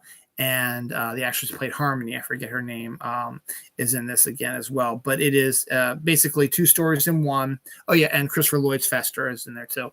It's two stories in one. It's the Addams are welcoming a new baby, and Wednesday and Pugsley are jealous.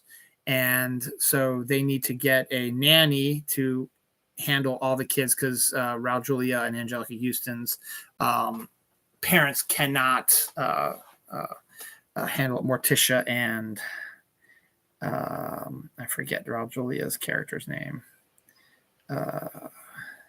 Gomez are having trouble handling it, so they need to find a nanny. So they get Joan Cusack's nanny, who falls in love with Christopher Lloyd's Fester, and she says to move the kids to a summer camp. So they take the kids to a summer camp, which becomes torture for them, but introduces one of the greatest sequences in film, the Thanksgiving play. Plus, you get Peter McNichol and Christina Baranski as a married couple running this summer camp, and they are, as always, outstanding in this. David Krumholtz is great. Joan Cusack is great, though some of the Joan Cusack stuff is what has pushed this movie up to 152 and not lower than that. 151 is considered to be the greatest movie of all time. but it's 151 on my list. And I like this movie a lot also. And is one of the few movies that takes place after, or came out after this, or before the 70s, I should say. Citizen Kane. Orson Welles, the story written, directed, stars in. And it's basically a job tearing down that awful journalist, William Randolph Hearst, but using, the character of Charles Foster Kane. But it is awesomely directed by a young 25-year-old Orson Welles. It belongs in the greatest movies of all time discussion. And it has won it and absolutely should win it. But for me, it's not eminently rewatchable.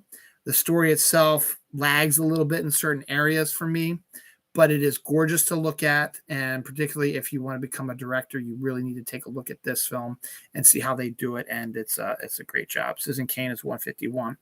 150 is The Hunt for Red October, the beginning of the Jack Ryan series. This one had Alec Baldwin, who I thought was perfectly cast as Jack Ryan, in it as well. Jeffrey Jones, James Earl Jones, Sam Neill, Sean Connery, Tim Curry, Richard, somebody from Secret of My Success. He's great in this as well. I can't think of his name right now. We're not going to worry about that right now. But first novel by Tom Clancy, takes place during the Cold War. And basically, Sean Connery plays a Russian submarine pilot who is well decorated and has been a huge proponent of Russian stuff, has gotten tired of communism in Russia and wants to defect to the United States.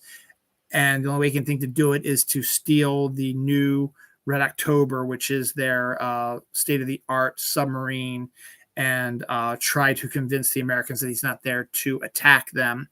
But then, of course, they believe he's there to attack them, and they got to do an analyst played by Alec Baldwin who believes that he's actually trying to defect to try to do this. So it's a tense thriller directed by John McTiernan.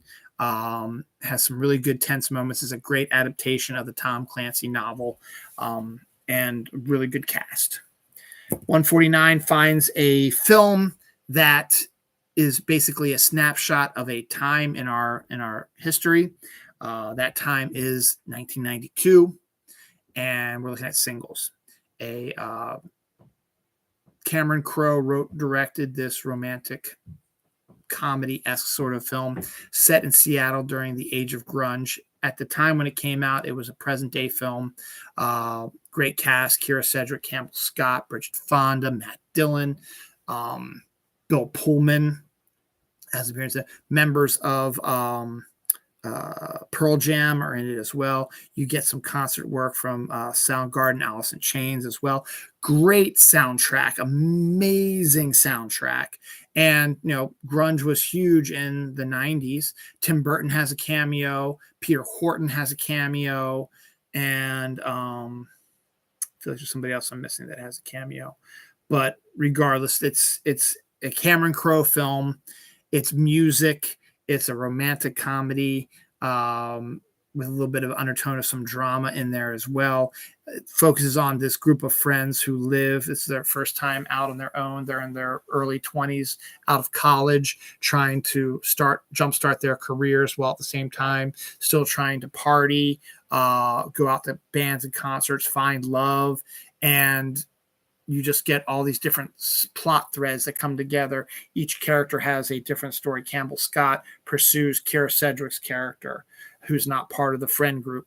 Bridget Fonda is dating Matt Dillon's rocker character, or grunge rocker character, but he takes advantage of her by not really paying much attention to her because he's focused too much on his music, and he sleeps around also. But Bridget Fonda really, really loves him and wants to be with him and is trying to figure out a way to get him to notice her again.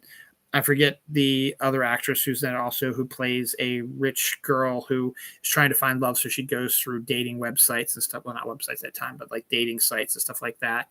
And then there's another guy who's a maitre d' at a restaurant. So you see all these sort of storylines sort of combining and converging because they're all part of this friend group.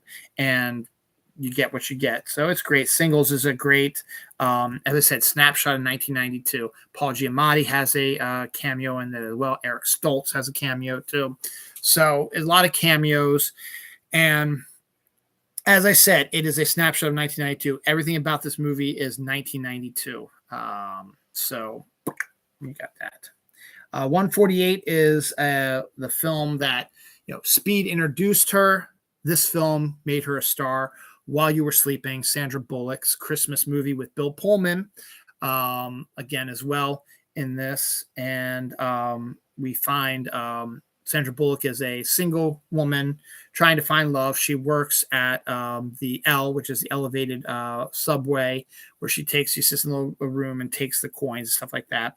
And she sees a guy every morning, played by Peter Gallagher, who she's, love at first sight sort of thing. But he never talks to her, and she never talks to him because he just comes out. But she's like sort of obsessed with him.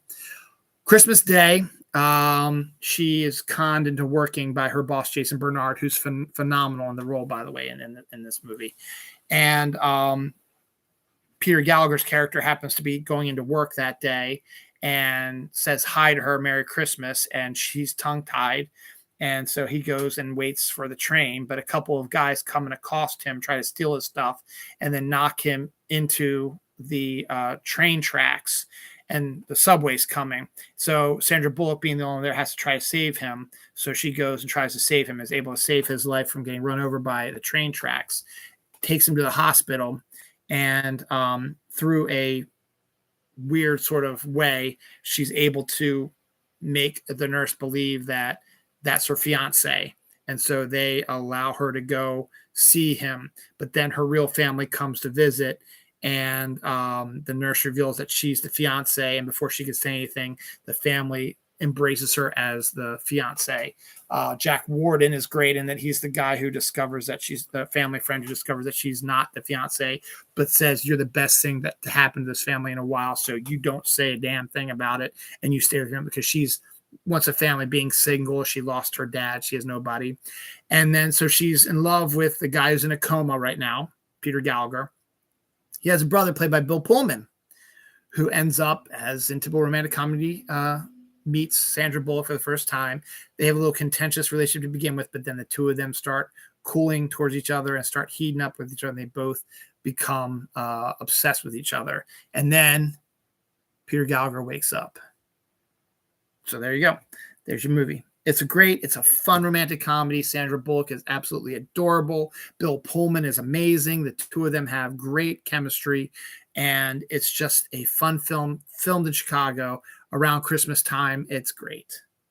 147 is one of my wife's favorite movies, and actually the movie that sort of proved that we were sort of made for each other, The Pirate Movie. It is a 1980s rock opera based on the Pirates of Penzance, Chris McNichol and Christopher Atkins.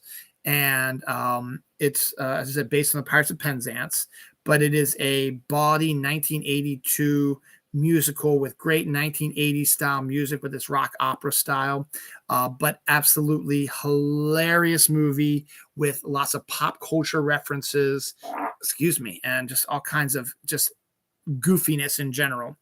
And the reason why I bring up, this is the movie that when my wife's best friend was trying to get us to start dating each other, we hadn't met each other yet. My wife's best friend created this test to see if we were compatible. So she had me answer all these questions, and then she would reveal the answers like that. So one of them was, what's your favorite movie? So I forget what I wrote down for that. And then when it came back, she said The Pirate Movie. And they were like, you probably don't know what this movie is. I was like, yeah, I do. My sister used to watch it, Trent and all this stuff. And they were amazed that someone else had heard of the movie. And that was basically kind of the proof that my wife and I belong together. Our first date, we actually went, and I had a copy of it, or she had a copy of it. I think she had a copy of it.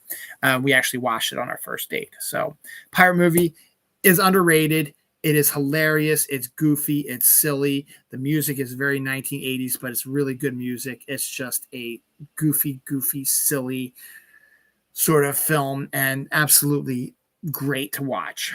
146 is Studio Ghibli's Kiki's Delivery Service. a great film about a 13-year-old witch who has to go out on her own for a year to train in her powers. She ends up going to a seaside town and working in a bakery to be a delivery person, and has to deal with, being a witch and being ostracized by the kids her age, but she likes this one boy and the one boy likes her. And there's all kinds of other issues.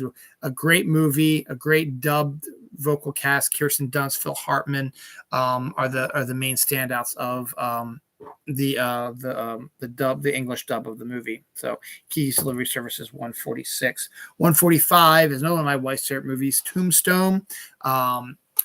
Again, I told you during my other episodes that there was times in our world where two movies came out at the same time that basically had the same sort of premise. Dante's Peak, Volcano, Deep Impact, Armageddon, Mission to Mars, Red Planet, stuff like that. Well, there's another one of those. There were two Wyatt Earp movies that came out at the same time, Tombstone and then Kevin Costner's Wyatt Earp. I've been dying to see Kevin Costner's Wyatt Earp. I have not seen it. That is why it's not on the list, but I am dying to see it because it has a great cast also, including Bill Pullman. And then this one, though, has a great cast as well. And this one is more, again, one is more action-oriented and one is more sort of more dramedy sort of thing. Kevin Costner's Wyatt Earp is about 3 hours long. Lawrence Kasdan directed it. Gene Hackman plays his dad, stuff like that. But we're not talking about that movie. We're talking about Tombstone. Tombstone is like a brisk, I think, hour, 45 minutes, maybe 2 hours. And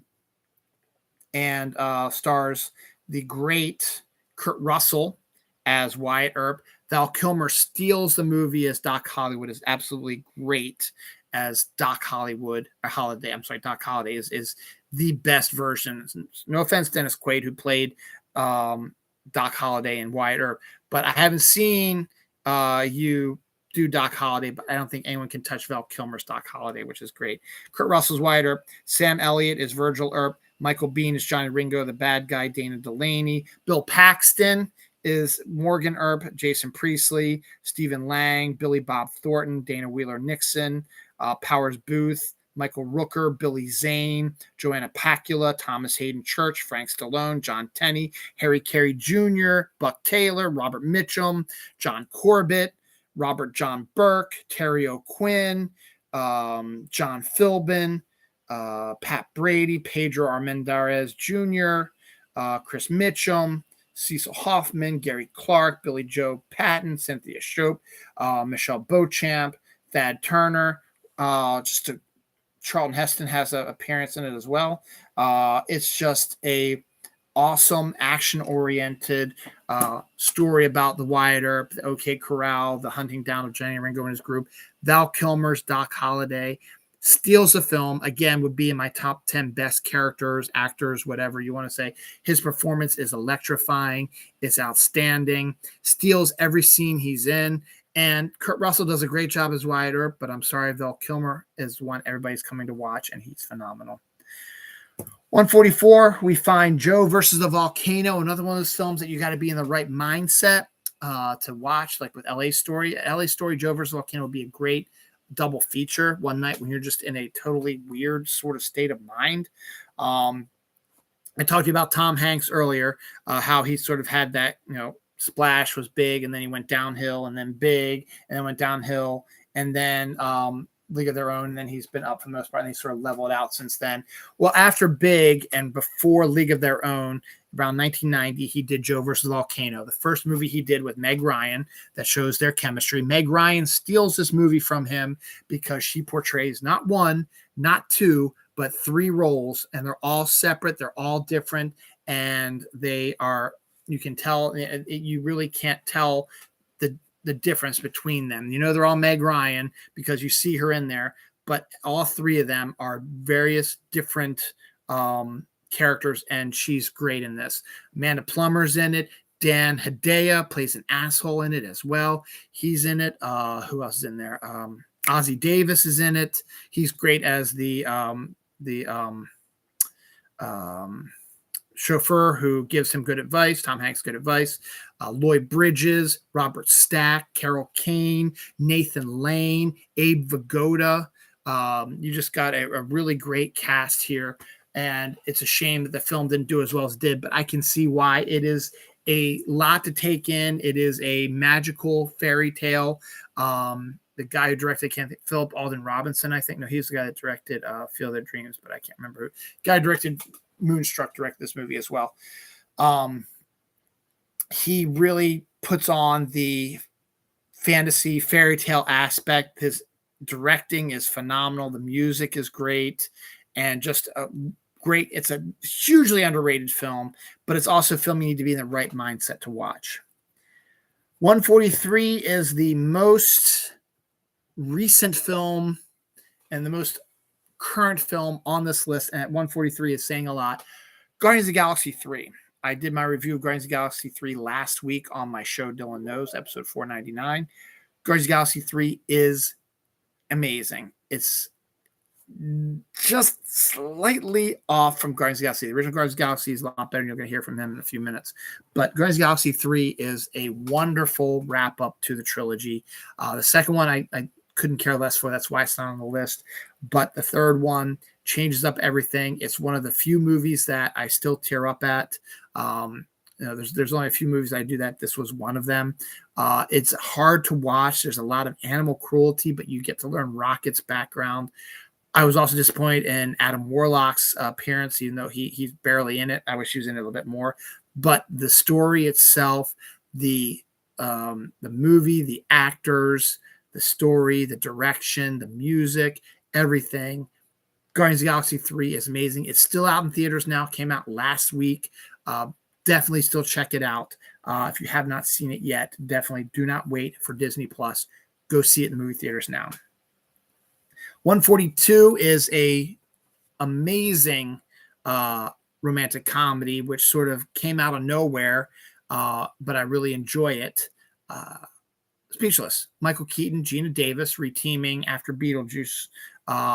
Here, instead of them being antagonists, they are playing the romantic couple. They are speechwriters who have been one's Republican, Michael Keaton's Republican, Gina Davis is Democrat. They've been dispatched to work a New Mexico Senate race, and you get to see them working their magic behind the scenes. Bonnie Bedelia plays Michael Keaton's boss and ex-wife. I forget the actor's name was Winston Zeddemore in Ghostbusters. Ernie Hudson plays Gina Davis's boss. He's great in the movie too. And you get a great appearance. One of his last appearances, unfortunately, Christopher Reeve pops up as Gina Davis's ex-husband who wants her back. So he puts the little bump in the relationship that's brewing between Michael Keaton and Gina Davis, who, to begin with, when they meet cute, they don't know that they're there for speechwriters. Michael Keaton is a former sitcom writer, so that's what he says he is, and Gina Davis says she's a reporter. And so they meet cute. They try to, have a quickie in the car, but get caught by Ernie Hudson's character. So then they set up a date for later that night. But earlier, before they meet up, they have to go to a school where they talk about speech writers, and they meet for the first time again, but this time as speech writers, and they discover that they are opposing things. So they turn into this sort of oil and vinegar sort of thing. They start hating on each other, but they still have this huge attraction to each other, but they hate each other. So it becomes sort of this love-hate sort of thing, and it's played out phenomenally. Michael Keaton, Gina Davis, great chemistry. They do great job together, and the supporting cast is really good as well. Now, the one thing that this movie does do that makes me a little saddened is unfortunately, due to Christopher Reeve's accident where he could never walk again, it happened a few months after this movie came out. We have our only scene in this movie where Batman and Superman hang out together. There's a sequence between Michael Keaton and Christopher Reeve, at the time, the current Superman and the current Batman. And you have to think what could have been. These two would have been great and a world's finest sort of movie, with Christopher Reeve making a triumphant return to the role of Superman, and Michael Keaton playing off of the money that he made with Batman and Batman Returns, reprising the role of Batman. And you can do the world's world's finest mini series where Batman, Superman switch cities and take on their bad guys. And it's a great storyline. You can do something similar like that. But what could have been between Christopher Reeve and Michael Keaton as Batman and Superman? This movie at least gives us one scene. They're not Batman and Superman, but it gives you a taste of what could have been. And it's kind of depressing, but at the same time, you're like, I'm glad we got to see what could have been. And I think it would have been amazing. 141 is Twister, the film that started the whole first weekend in May is the beginning of summer films. Twister came out in 1995, I guess. Helen Hunt, Bill Paxton, Carrie Elways, Philip Seymour Hoffman, Alan Ruck. I feel like I'm missing a few people, but there's a whole bunch. But those are the main ones you need to know about. And it's about tornado chasers. And that's really all it is about. There was a couple, Helen Hunt and Bill Paxton play a former couple who were married. They both were heads of this tornado group chasing tornado things, but the two of them split up, and Bill got a job as a weatherman, falls in love with another woman, and they want to get married, but he has to get divorced from Helen Hunt, and she's refusing to sign the divorce papers. So he has to go out. Jamie Gertz plays the other female lead, his fiance. And so they go out and try to force her to sign the paper so they can get married finally. And she finally does, but it also just happens to be the one day of the year where there's going to be a massive outbreak of tornadoes, and things happen, and Bill Paxton gets sucked back into the tornado chasing thing. And eventually everything falls back in the way it is, where Bill Paxton and Helen Hunt run the group again as they're chasing tornadoes. Jan de Bont, fantastic job with the tornadoes. Sequel is finally coming from it. Jan de Bont, coming off of Speed, made this movie, and it is really, really a good summer type film. Twister is 141. 140 is another one very similar to Twister. This was the first movie I ever bought on DVD when I got my first ever DVD player. It's, again, one of those where they did two movies with the same sort of theme. Same time, this one's Dante's Peak. Dante's Peak is 140. Love this movie. It is eminently rewatchable. I love to rewatch it over and over again. Same with Twister. But Dante's Peak is Pierce Brosnan and Linda Hamilton. And it's just, a great, Linda Hamilton is the mayor of this mountain town that's at a foot of volcano. It's been extinct for centuries. And there's been some rumblings lately happening that something might be happening. So they dispatched Pierce Brosnan's volcanologist to go take a look at it. And as his investigation goes in, he determines that he thinks there's a possibility that the volcano is going to reawaken and destroy this town. But the town is just getting a massive economic break with a factory being created in town. And so there's politics involved. So Pierce Brosnan wants to evacuate the town and make sure everybody is safe and stuff like that. But that could put a hindrance on this economic plan that could revitalize the town and also could make Linda Hamilton lose her mayoral job. But, Pierce Brosnan's crew comes in to help him investigate it because they're not going to take his findings with, as not true, but they need to see for themselves. And things just don't appear to be as active as he believes there is to be. But of course, they're all wrong. He's right about halfway through the movie. Yep, the volcano hits, and then the rest of it is just trying to survive the volcano. Dante's Peak is a great film. Wonderful to rewatch over and over again. Love it. It's a great summer film up there with Twister. Another good double header night would be those two together. 139, we find the original live action Addams Family film directed by Barry Sonnenfeld. As I said, talked about it earlier. Great cast. This one is more vignettes. It has a storyline, and Dan Hedaya is the bad guy in this one, and he's great in it as well. This one has more vignettes in it that are connected to make the storyline, whereas Addams Family Values has one main sort of storyline that the whole movie, reacts to. This is just little bits and pieces that is connected through a thread here. So, Addams Family original live action version.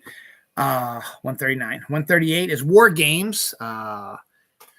Ali Sheedy and Matthew Broderick. I like this role of Matthew Broderick's much more than his Ferris Bueller one. It's a fun film to look at now because this took place in like 83, 84, and the computers that they have in this one are nowhere at all like the ones that I'm doing this show on right now. But it's great. It's a middle Cold War. Matthew Broderick is one of these loser types that doesn't do really well in school, but he's really brainy when it comes to computers. So he goes in, he changes his grades, and he does, he makes phone calls everybody in California, and is able to switch the bills out so he's not charged for them. Is able to hack. He's a hacker. And Ali Sheedy is a girl that he's had a crush on for a while, and they're friends, and so they sort of start hanging out together. And Matthew Broderick accidentally taps into a government supercomputer thinking it's a gaming company and starts playing a game called Global Thermonuclear War, which is actually a new program that the U.S. government is putting in place to follow the plotting of nuclear missiles. So when he starts playing it, it shows up on the federal computer because he's using a backdoor to get in, and they believe it's a real thing. So they've got to figure out what's going on with that. So it's a tense Cold War era movie. Dabney Coleman is great. Barry Corbin is wonderful in it as well. The guy who played the principal in Back to the Future is in this as well. He's got a good role in it too. But this is Matthew Broderick. This is Ali Sheedy. They have great chemistry together, and it's a great film. And I like this version of Matthew Broderick so much more than Ferris Bueller. 137 is Beetlejuice, which is in the news a lot and will be one of the main stories in my 500th episode tomorrow. But the sequel to Beetlejuice has been greenlit, and that's all I'm going to say about that. I'll talk about that more on my show on Saturday, my 500th episode. But Beetlejuice, number 137, Tim Burton's second film, showing real Tim Burton stuff. Pee-wee's Big Adventure was as a favor to his buddy Pee-wee, and really was Pee-wee's vision. Beetlejuice was the first film to actually take a look at Tim Burton's vision, and man, is it phenomenal. Jeffrey Jones, Catherine O'Hara, Winona Ryder, Alec Baldwin, Gina Davis, Michael Keaton, all great in this movie. Alec Baldwin and Gina Davis play a married couple who can't conceive. They're doing a staycation at home, but they end up dying and go back to their house to haunt that because they have to stay, according to the handbook of the recently deceased, they have to stay in the house that they lived in for at least 130 years. I mean, they've already been there for 30 some years. They got to spend another 100 years there. But then it's bought by Catherine O'Hara and Jeffrey Jones, who are a married couple. I think it's Jeffrey Jones' second marriage. And Catherine O'Hara is this hugely insane artist who is just crazy and wants to live in the big city. But Jeffrey Jones is tired of living in the big city. He wants to go someplace to relax. So he goes up to the country, and Winona Ryder plays his daughter from his first marriage, who is the dark, gothy sort of thing. And she's the one who can actually see the ghosts. Now, they start tearing apart their house. So Gina Davis and Alec Baldwin try to figure out a way to haunt them, to scare them out of there, but it's not working.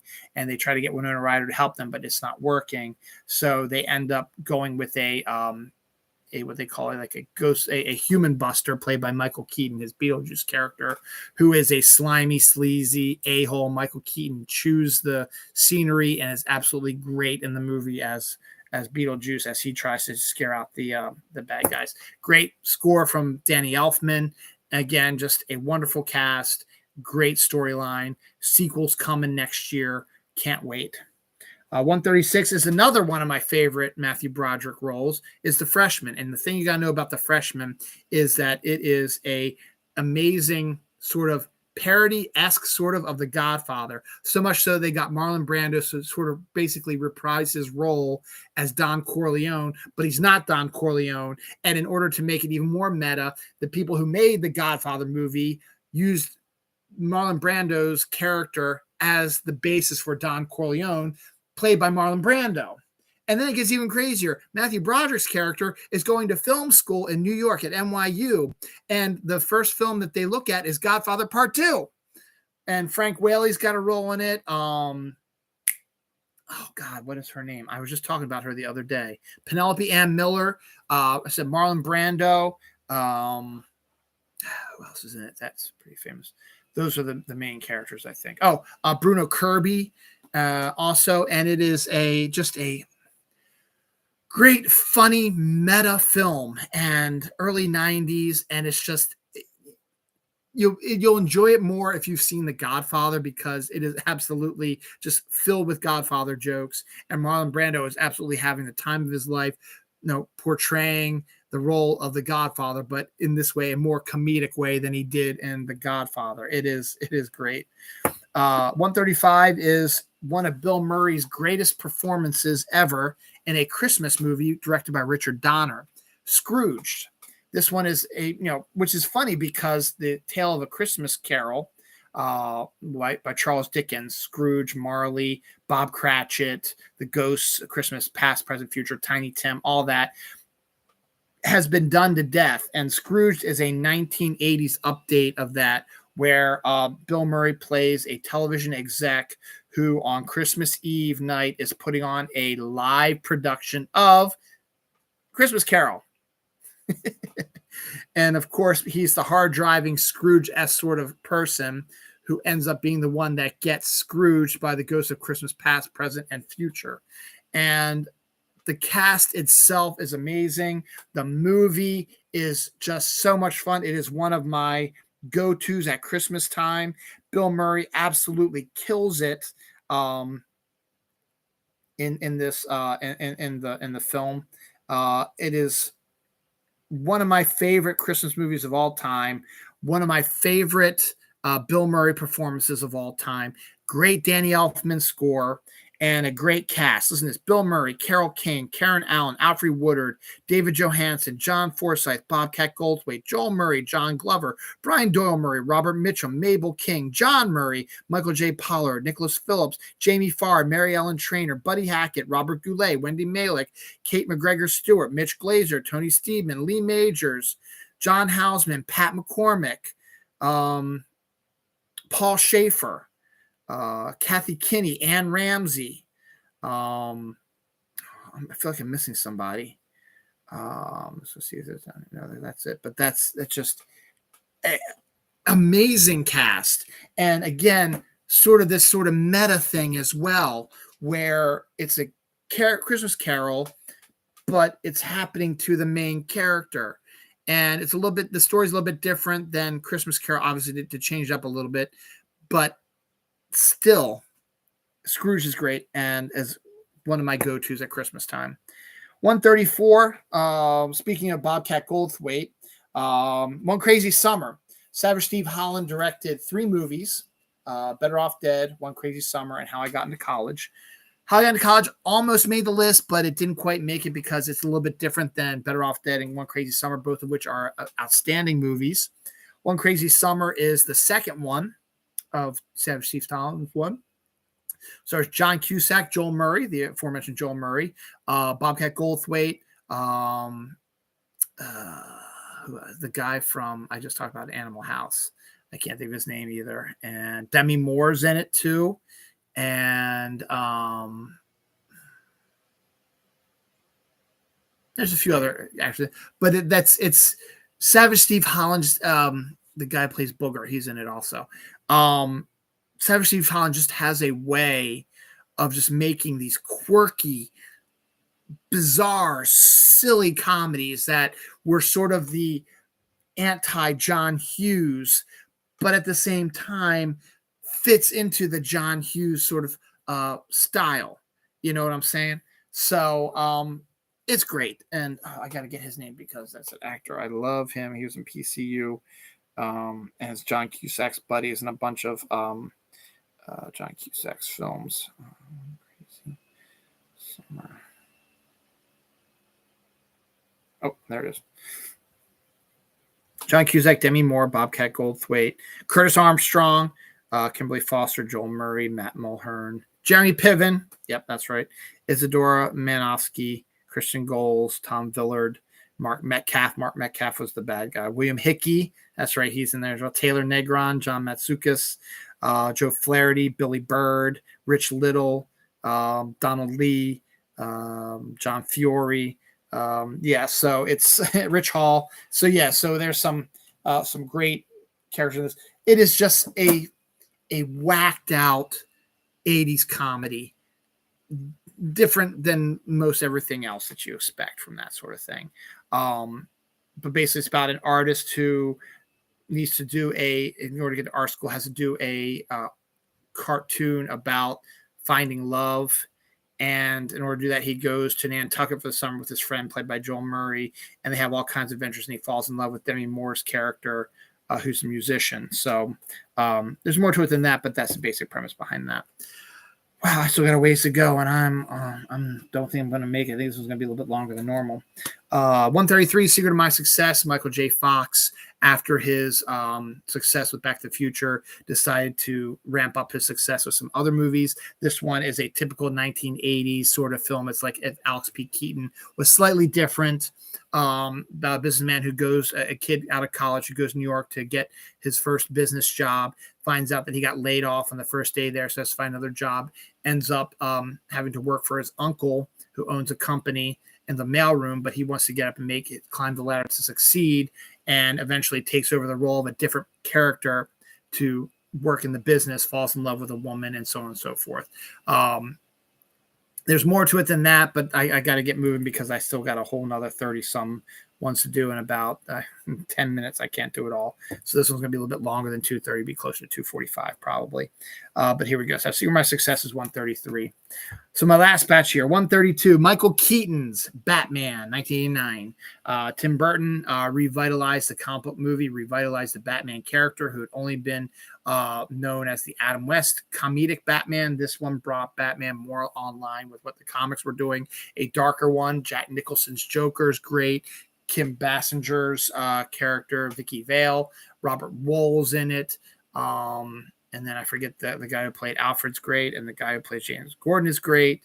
But this is definitely Jack Nicholson and Michael Keaton's movie, more Jack Nicholson's movie, as he totally chews the scenery as the Joker, does a great job as it. Got an Oscar nomination, didn't win, but got an Oscar nomination as Joker. But he was the one that was the blueprint that for everyone who came afterwards to look at. Phenomenal visuals, great score by Danny Elfman, including the iconic Batman theme. Great visuals, as I said, great film. Michael Keaton at the time when he was announced as Batman had the Batman fans, including myself, screaming and yelling because he was only known for comedies. And they were afraid that it was going to be an Adam West style Batman, even though the Batmans at that time were more darker, stuff like that. But when we saw the first trailer, we absolutely lost our minds, and Batman became a huge hit in the summer of 89. 131 is Star Trek First Contact, which is the second movie with the Next Generation cast and probably the best one with Next Generation cast. It's time travel, directed by Jonathan Frakes, who plays Riker. And it's time travel. It's the Borg. And they have a lot of fun with this movie. They go back in time to the first contact with the Vulcans, and the Borg are trying to assimilate the Earth earlier in time, so they follow them into time, and so they have to do a standoff. It's just a hugely action-packed film. Alfred Woodard has an appearance in there. James Cromwell is in this as well as everyone in the main cast that we're used to. I'm hoping it's just people upstairs. So Star Trek First Contact is the best Next Generation movie. Well worth it to check it out. 130 is the Santa Claus, the original one with Tim Allen and David Krumholtz and Judge Reinhold. And it's the best one because the storyline is great. It's about a divorced toy maker who is not the best dad in the world and is going to spend Christmas Eve with his son and accidentally kills Santa. And he takes over the role as Santa and delivers the toys, and then goes to North Pole and discovers that he's now the new Santa. He's got 1 year to put his affairs in order before he has to come back and be Santa full time. And Tim Allen is not for that. He's egotistical. He doesn't want to do that stuff, but eventually he starts changing.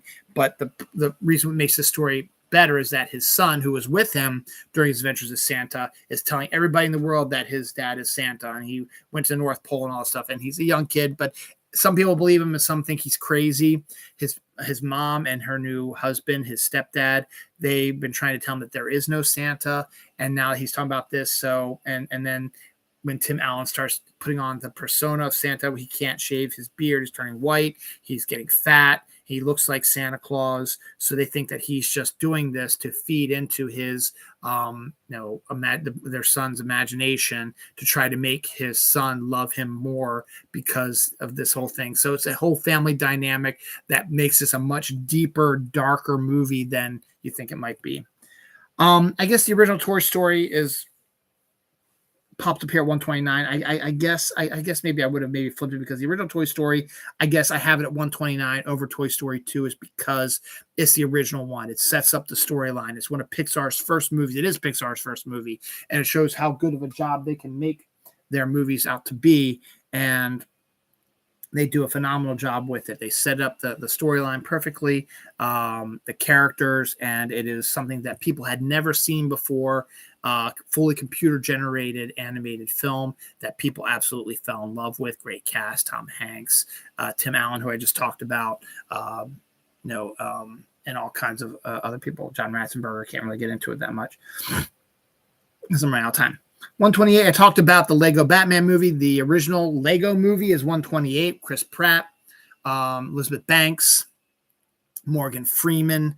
They are all the voices in this. And the Lego movie is what helped cement Chris Pratt as a star after Guardians of the Galaxy, then this, and then Jurassic World all sort of compressed, made Chris Pratt the big star that he is now. But the Lego movie is a great animated film. It's got a lot of humor for adults and for kids. It's Lego, and it has one of the greatest twist endings that features Will Ferrell because he's the voice of the bad guy. But there is an amazing twist at the end, which I don't want to ruin, which absolutely makes this film at 128 be spectacular. And it also gave me new appreciation for Will Ferrell's character and for Will Ferrell himself. So Lego movies at 128. 127, we find Trading Places. John Landis directed this Dan Aykroyd, Eddie Murphy film, which skyrocketed Eddie Murphy into stardom. Don Amici, Ralph Bellamy, who make their appearances in Coming to America as a sort of callback to this. Jamie Lee Curtis is in this as well. And basic premise is Dan Aykroyd is a rich guy who is got everything. He's got a butler. He's got a good job, makes a lot of money. He's getting ready to get married. And then Eddie Murphy is a poor, downtrodden guy, con artist, trying to make money and survive on the streets. And Ralph Bellamy and Don Amici get into a conversation about nature versus nurture. And they make a bet to see that Ralph Bellamy bets that Eddie Murphy, this poor, uneducated guy, if he's given the love and money and education and a job and stuff like that, respect, he will do as good of a job as Dan Aykroyd's character. But Ralph Bellamy believes that Dan Aykroyd, who's been rich, has had everything on a silver plate. If he has to get sent into the homeless world and try to survive on the streets, he's going to get eaten alive. Whereas Don Amici believes that because Dan Aykroyd is white, he should survive, whereas Eddie Murphy's black because he's a racist asshole, doesn't believe it's going to work. So that's the premise of the story. So that's all you need to know about that. It takes place around Christmas time, so another great one, Christmas and New Year's. Great cameos in there as well. Paul Gleason's in there. Jim Belushi cameos in there as well. 126 is The Naked Gun, parody of cop movies, as well as there was a TV show that came out in the 80s after the success of Airplane called Police Squad, starring Leslie Nielsen. This is basically a movie version of Police Squad. It is one of the funniest movies of all time. Leslie Nielsen comes back to reprise his role. Priscilla Presley comes in, plays the love interest. And O.J. Simpson is in it as well before he got accused of murder. It's just Ricardo Montalban plays the bad guy, and it's just an absolute hoot from one of the Zucker brothers, David Zucker, I believe, who did the Airplane movies. He directed this one, wrote and directed this one. It is a absolute killer parody of cop shows and movies, and has one of the greatest finales that takes place at a baseball game, including the bloopers are one of the funniest sequences in the whole movie. So Naked Gun is number 126. 125, we find Gattaca, Ethan Hawke, Uma Thurman, and Jude Law. They're in this as well. It's set in the near future where children are genetically created to be absolutely perfect, but there are still some who are called naturals who are born naturally through sex and gestating in the mother and stuff like that, and have their own difficulties. And those who are the natural borns are considered the lower class, whereas the ones who were made in the test tubes are considered to be the best because they are the best of the best. And so Ethan Hawke, who wants to go to space, can't because he has like an asthma issue, but he believes he can because he does not believe in this. We're greater than now. And he has a brother who was genetically engineered, and he does not like the fact that his parents, he's older than his brother, but his genetically engineered brother seems to be, more loved than he is. So he leaves his family and ends up, meeting up with a guy. Tony Shalhoub is a guy who plays a character who there are some of these genetic supermen who still have accidents. And Jude Law's character, who was one of these genetic supermen, got into a car wreck because he was drunk and now he can't walk. So it doesn't matter that you're genetically superior. When you break your spine and can't walk anymore, you can't walk anymore. It doesn't matter if you're genetic superman. You can't fix that. So they sell their personalities to the natural borns to try to make their way up in society.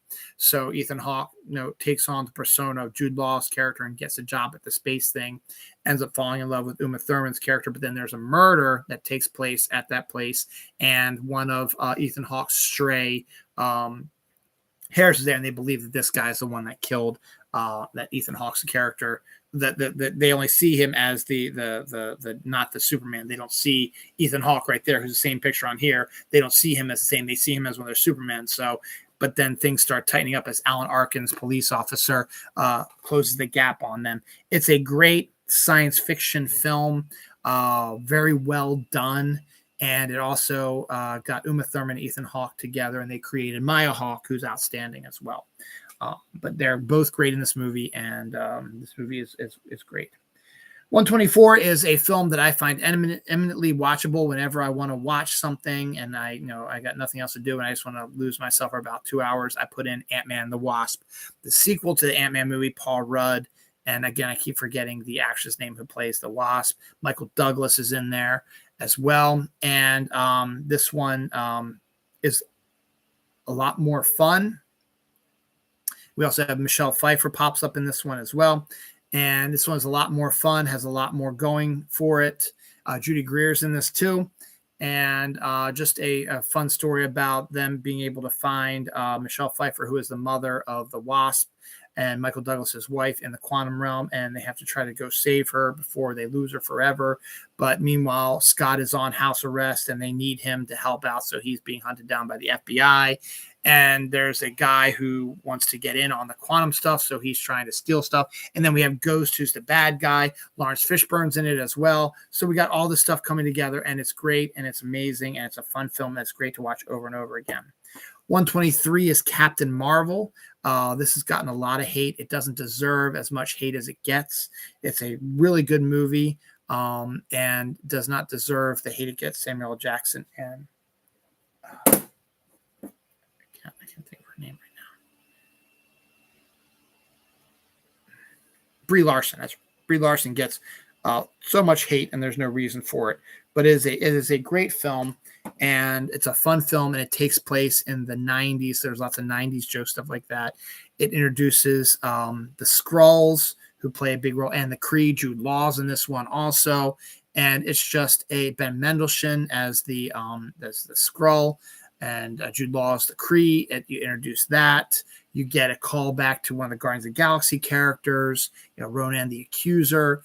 Samuel L. Jackson's character's in there, and then we bring back the S.H.I.E.L.D. agent who was in the original trilogy or the original Avengers film and stuff like that. I can't think of his name right now either because I'm trying to hurry up because I'm going way over right now. I still got a long way to go. So Captain Marvel is great, number 123.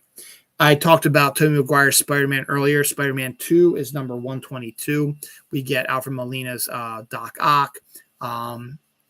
We get where Spider-Man loses his powers, and we have that whole bit, and then he's got to gain him to stop Doc Octopus. Kirsten Dunst returns, and it's just a That's a great film. It's better than the original Spider-Man, and it just ups the ante on this one. 121 is Kindergarten Cop. Ivan Reitman gave Arnold a chance to try comedy after all his action stuff with Twins. He knocked it out of the park, so he decided to do a film without Danny DeVito to focus more on Arnold Schwarzenegger's humor aspect of it. Kindergarten Cop is 121, and it is probably his best comedy. He plays an undercover agent who has to go undercover as a kindergarten teacher, and he can't handle the kindergarten kids, but learns to get them as he's trying to find a killer whose son is in that classroom. 120, and that's Penelope Ann Miller's in that as well. As again, I'm just going to roll through these because I'm going to try to kill this in the next 10 minutes. I've got 20 more to go, so if I can get one done every 2 minutes, it should be, or two done every 1 minute. We'll see, something like that. We'll get it done. 120 is Finding Nemo. Pixar continues to stun with their films. This one is about a fish who loses his whole family except for one fish, and becomes overprotective of him. Albert Brooks is the voice of the main fish, and his one son then gets kidnapped by a dentist in Australia, and he has to go on a trip to save his son in Australia because it's the only one he has left. Bless you. And so he meets up with Ellen DeGeneres's Dory as well, and as they go through the ocean. It is a fantastic Pixar film with a lot of heart and some really good sequences. Willem Dafoe's got a voice in this as well. 119 is Captain America: The Winter Soldier. A lot of people consider this to be the best Captain America movie. I like one a little bit more than this one, but this one is still a decent one. The middle movie introduces the Winter Soldier and teams Captain America up with Black Widow, and introduces the Falcon as well. And we get ourselves a nice story about Hydra taking over S.H.I.E.L.D., and you can't trust anybody, and the great chemistry between Scarlett Johansson and Chris Evans as Black Widow and Captain America is great. And it's a great film. Introduces Robert Redford as a bad guy, which is great. Samuel L. Jackson pops up in this one as well. And we also get Sharon Carter. I forget the actress who plays her, but she pops up for the first time in here as well. So Winter Soldier's got it all. I just like Captain America 1 a little bit better than this one. Next up, 118 is the best Batman movie ever made, and it's animated, based on the Bruce Timm, Paul Dini Batman animated series, which was a huge hit in the 90s. They decided to expand into a movie to see if they can take over the movie industry. So they created number 118, Batman Mask of the Phantasm, which is the best Batman movie of all time. Unfortunately, they released it on Christmas Day and nobody went to see it. So it has disappeared, but it is the best Batman movie of all time. Kevin Conroy, Mark Hamill, Dana Delaney, Abe Vigoda, are all the voices in this, and it's just a former flame of Bruce's, and Andrea Beaumont shows up at the same time that a number of mobsters are getting brutally murdered by a new character named the Phantasm, who is voiced by Stacy Keach, and Batman believes that is Andrea's father, wreaking revenge on stuff. And the Joker is on the list because the Joker helped kill Andrea's family. So we'll see what happens with that. But it is a bit more adult than the animated series, but it is a great movie. As I said, it is the best Batman movie that has ever been made. And Mark Hamill chooses the scenery as the Joker is great, and it's a wonderful movie. 117, Guardians of the Galaxy, the original one, from the music to the setup. And no one believed that this was one movie that nobody knew these characters, and nobody ever heard of these characters, never heard of really the actors who played in them. And you have a talking raccoon and a talking tree and a green woman and a former wrestler, Dave Bautista, who plays a guy who's got weird markings on him, and Chris Pratt, who at the time was not really well known outside of Parks and Rec. And you get Glenn Close in there, and John C. Reilly is in there too. and you get the villain in Ronin. You even get a Thanos appearance with James Brolin's Thanos. You also get Karen Gillan's Nebula is introduced in this as well. So a lot of stuff. And then the Collector, played by Benicio del Toro, and you get Howard the Duck cameo, and you get the history of the Infinity Stones. You get all that stuff. Guardians of the Galaxy has it all. That's why it has a slight edge on number 3, which is just as good. But this is the one that set it all up, and they knock it all out of the park.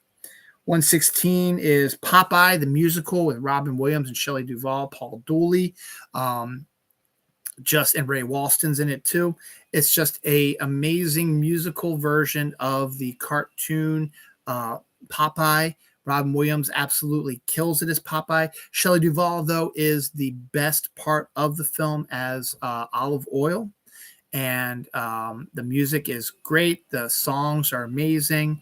The set is incredible. And it's such a great musical. It is outstanding.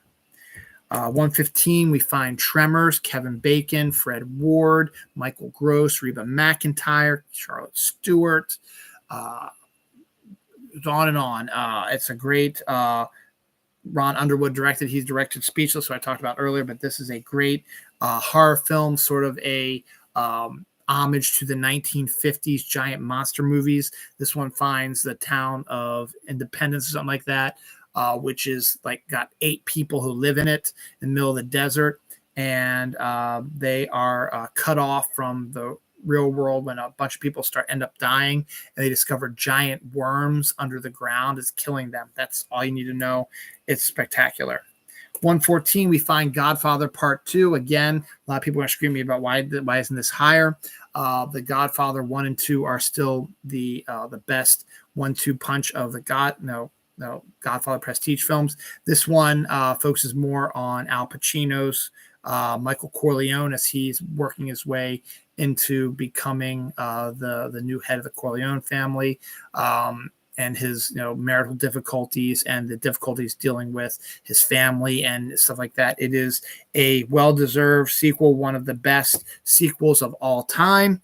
Oscar winners, great performances, amazing. 113 is That Thing You Do, Tom Hanks' directorial debut. He also has a co-starring role in this, but it focuses more shifted upon the young actors by Tom Everett Scott and Steve Zahn, and I forget the other band members, Charlize Theron, Liv Tyler, and then Tom Hanks brought his buddies, his wife Rita Wilson, and also his buddies in there as well.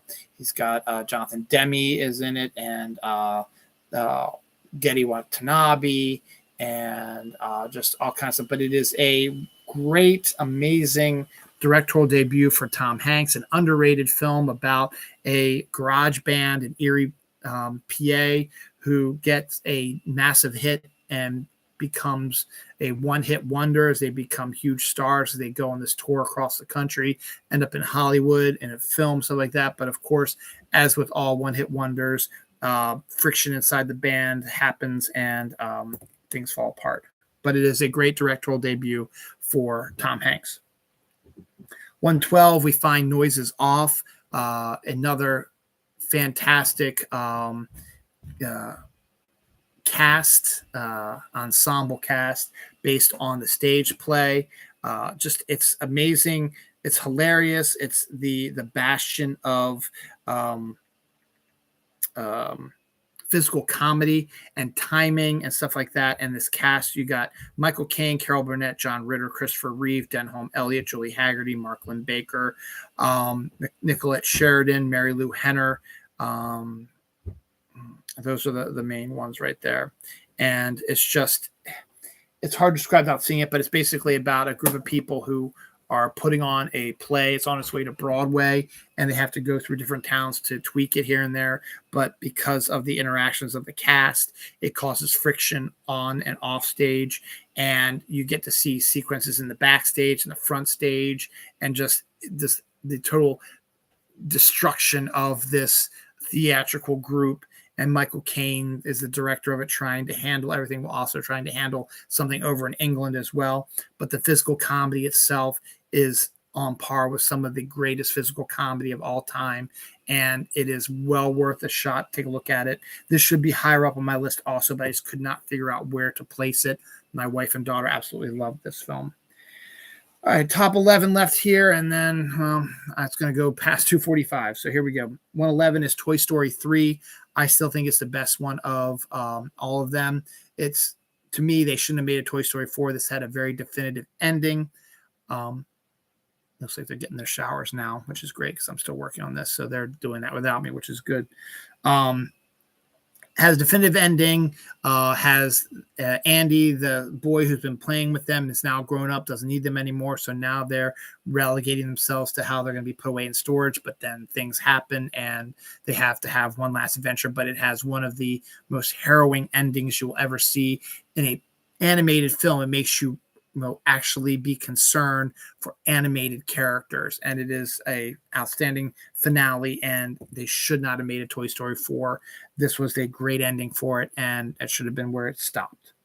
110 is Pee-wee's Big Adventure. Tim Burton's first film is actually a Pee-wee Herman film, but Tim Burton's just his eye for thing and Danny Elfman's great score just adds to this just hard to explain film that is just you just have to you just have to experience for yourself.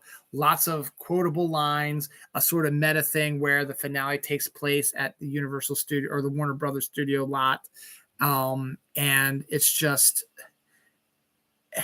it's hard to describe, but it is just a outrageously crazy, funny, outstanding film with lots of cameos and just not what you expect from a movie about a adult man playing a childlike sort of character who's obsessed with his bike. His bike gets stolen, so now he has to go cross country to find his bike. There's your premise right there, and that in and of itself is insane. Jan Hooks, Phil Hartman, I forget who other cameo roles. Mark Holden, just outstanding. So much fun. 109 is The Polar Express, Robert Zemeckis' stop-motion animated Christmas film based on the hit children's story. Has Tom Hanks playing multiple roles, and it's a lot of people don't like the dead-eyed look that the characters have because this was the first time they actually tried to do that sort of style of animation. It's Robert Zemeckis, so of course he was one of the first people to do it, but I actually really do enjoy this Christmas movie. I think it's one that's on the playlist for Christmas time also. I think it's great. The animation style, stop motion I forget what I just called it. I just had it, but it doesn't freak me out. I actually really enjoy it a lot. So Polar Express is 109. 108 is Maverick. I'm not the biggest Mel Gibson fan recently, but you got to love this film with Jodie Foster. And directed by Richard Donner and James Garner, who played the actual Maverick in the 1960 TV show, and this is a remake of it. And it's a great comedy action Western. Alfred Molina's in it also, plays the bad guy. And there's a whole bunch of other people, lots of cameos and other actors. I can't think of their names right now, but are doing a great job in it as well. It's a fantastic action comedy Western. Graham Greene's in it too. Just a great thing, and it's probably my favorite Mel Gibson movie. Well, up there's one other one, and we'll get to that in a little bit. Die Hard is number 107, the original with Bruce Willis, Alan Rickman, Bonnie Bedelia. It's the original Die Hard. I don't need to say really much more about it. Police officer from New York trying to make it right with his estranged wife who's working in California, visits her on Christmas Eve. Just as she's having a Christmas Eve party, the building that they're in where the Christmas party is gets taken over by terrorists, and Bruce Willis is the only one that escapes and has to hunt them down while trying to not get caught himself. Reginald Val Johnson is in this as well, as is Paul Gleason. Not Paul Gleason, William Atherton, who plays and Paul Gleason is in this too. Paul Gleason's in it, and William Atherton playing the asshole guy that he always plays is in this too. 106 is Star Trek 2009. This is the one that I have to give credit to J.J. Abrams for. They wanted to reboot the Star Trek film series after the Next Generation films were done, but they didn't want to move on to a DS9 or Voyager movies. They wanted to start with a whole new cast and explore the original Star Trek stories with Kirk, Spock, and the like. But they also realized that they cannot do a lot with it because they are beholden to the continuity.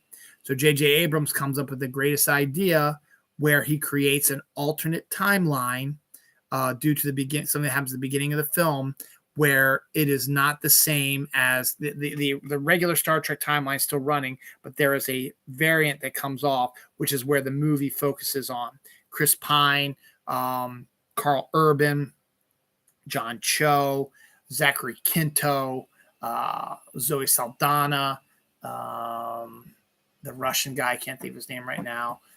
English guy, I can't think of his name right now. Leonard Nimoy appears as the guy who's as Spock, who is connected from the main timeline, connects with this timeline to give sort of to toss the hat down.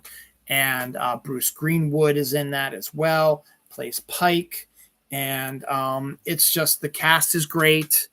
They have a lot of fun together. I think they all have a lot of chemistry together. I think this is one of the greatest casts out there. And the fact that J.J. Abrams was able to create this alternate timeline where now he can do whatever the hell he wants with this crew because it is not going to affect the regular continuity. And they do with Star Trek Beyond and Into Darkness. And hopefully a fourth one coming out here soon. 105, we find The Matrix. Keanu Reeves is mind-breaking Wachowski's mind-bending, breaking film that took the world by storm in 1999. Lawrence Fishburne, Carrie-Anne Moss, Joe Pantoliano just got all kinds of. It's the upgrade on computer animation, fight scenes, all kinds of craziness. The Matrix is 105. 104 is one of my favorite Disney films of the present era, Mulan. Just again, what's great about it is Miguel Ferrer plays the bad guy, but it's also got a great cast. Eddie Murphy's in it as well.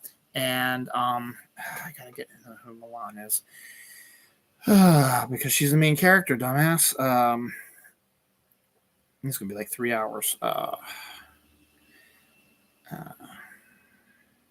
Ming-Na Wen, Harvey Fierstein, Miriam Margolyes, Pat Morita, George Takei, Frank Welker, Michelle Kwan, Lea Salonga, Eddie Murphy, Donny Osmond, Jackie Chan, B.D. Wong, James Hong, Mark Mosley, Miguel Ferrer, Lucy Liu, Sandra Oh, and there's your great vocal cast. So killer vocal cast, just a great, and it's not overwhelmed by music. Eddie Murphy does great as the dragon, and has some great one-liners in this as well.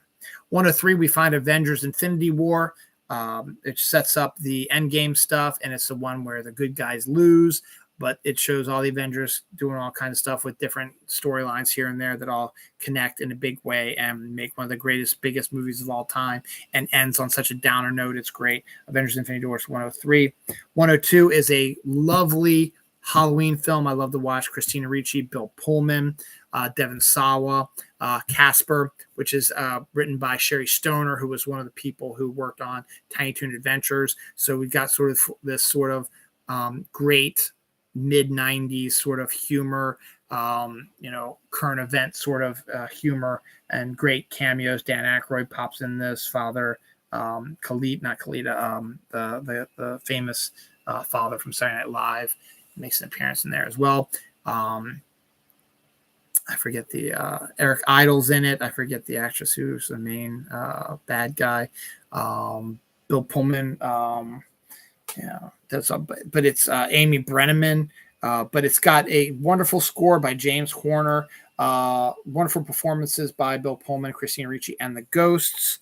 And there's a sequence at the end, which I love, which combines the greatness of the music with the sequence all together. Christina Ricci, Bill Pullman, Devon Sawa, Malachi Pearson, Kathy Moriarty, Eric Idle, Kathy Moriarty, Mel Gibson, Amy Brenneman, Ben Stein, Brad Garrett, Clint Eastwood, Joe Lasky, Jessica Wesson, Chauncey Lepardi, Rodney Dangerfield, Joe Napote, John Cassier, Harry Shearer, Michael McCarty, Dennis Muren. So you get a lot of really good stuff here. But the Ghost itself, it's production by Steven Spielberg. It's great pop culture stuff. It's really hard, but just the direction is wonderful. Lots of really great sequences shot and fall, and it's a great Halloween film. It's set around Halloween also, so you love that.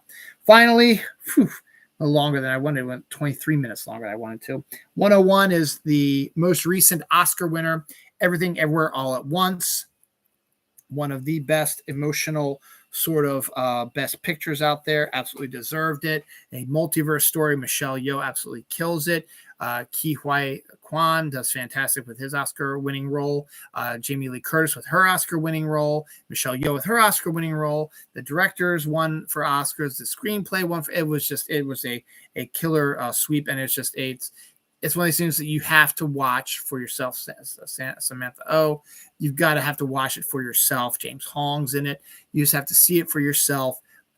Just the alternate infinite multiverse characters, how they all interact, how they have to bring about the multiverse characters. It's a great and wonderful movie, well deserved of winning the Oscar. And I wish I could go on about it, but I can't because I got to stop here because I went way longer than I usually expected to. But coming back, I guess I had to, and we're getting into the films that I really, really enjoy a lot. So it's time for me to depart this world. My kids stayed up a little later than they should have, but they're all taking their showers right now, so I'll be able to finish this up now. I'm going to try to get to 2:55, then I'm going to shut it off here.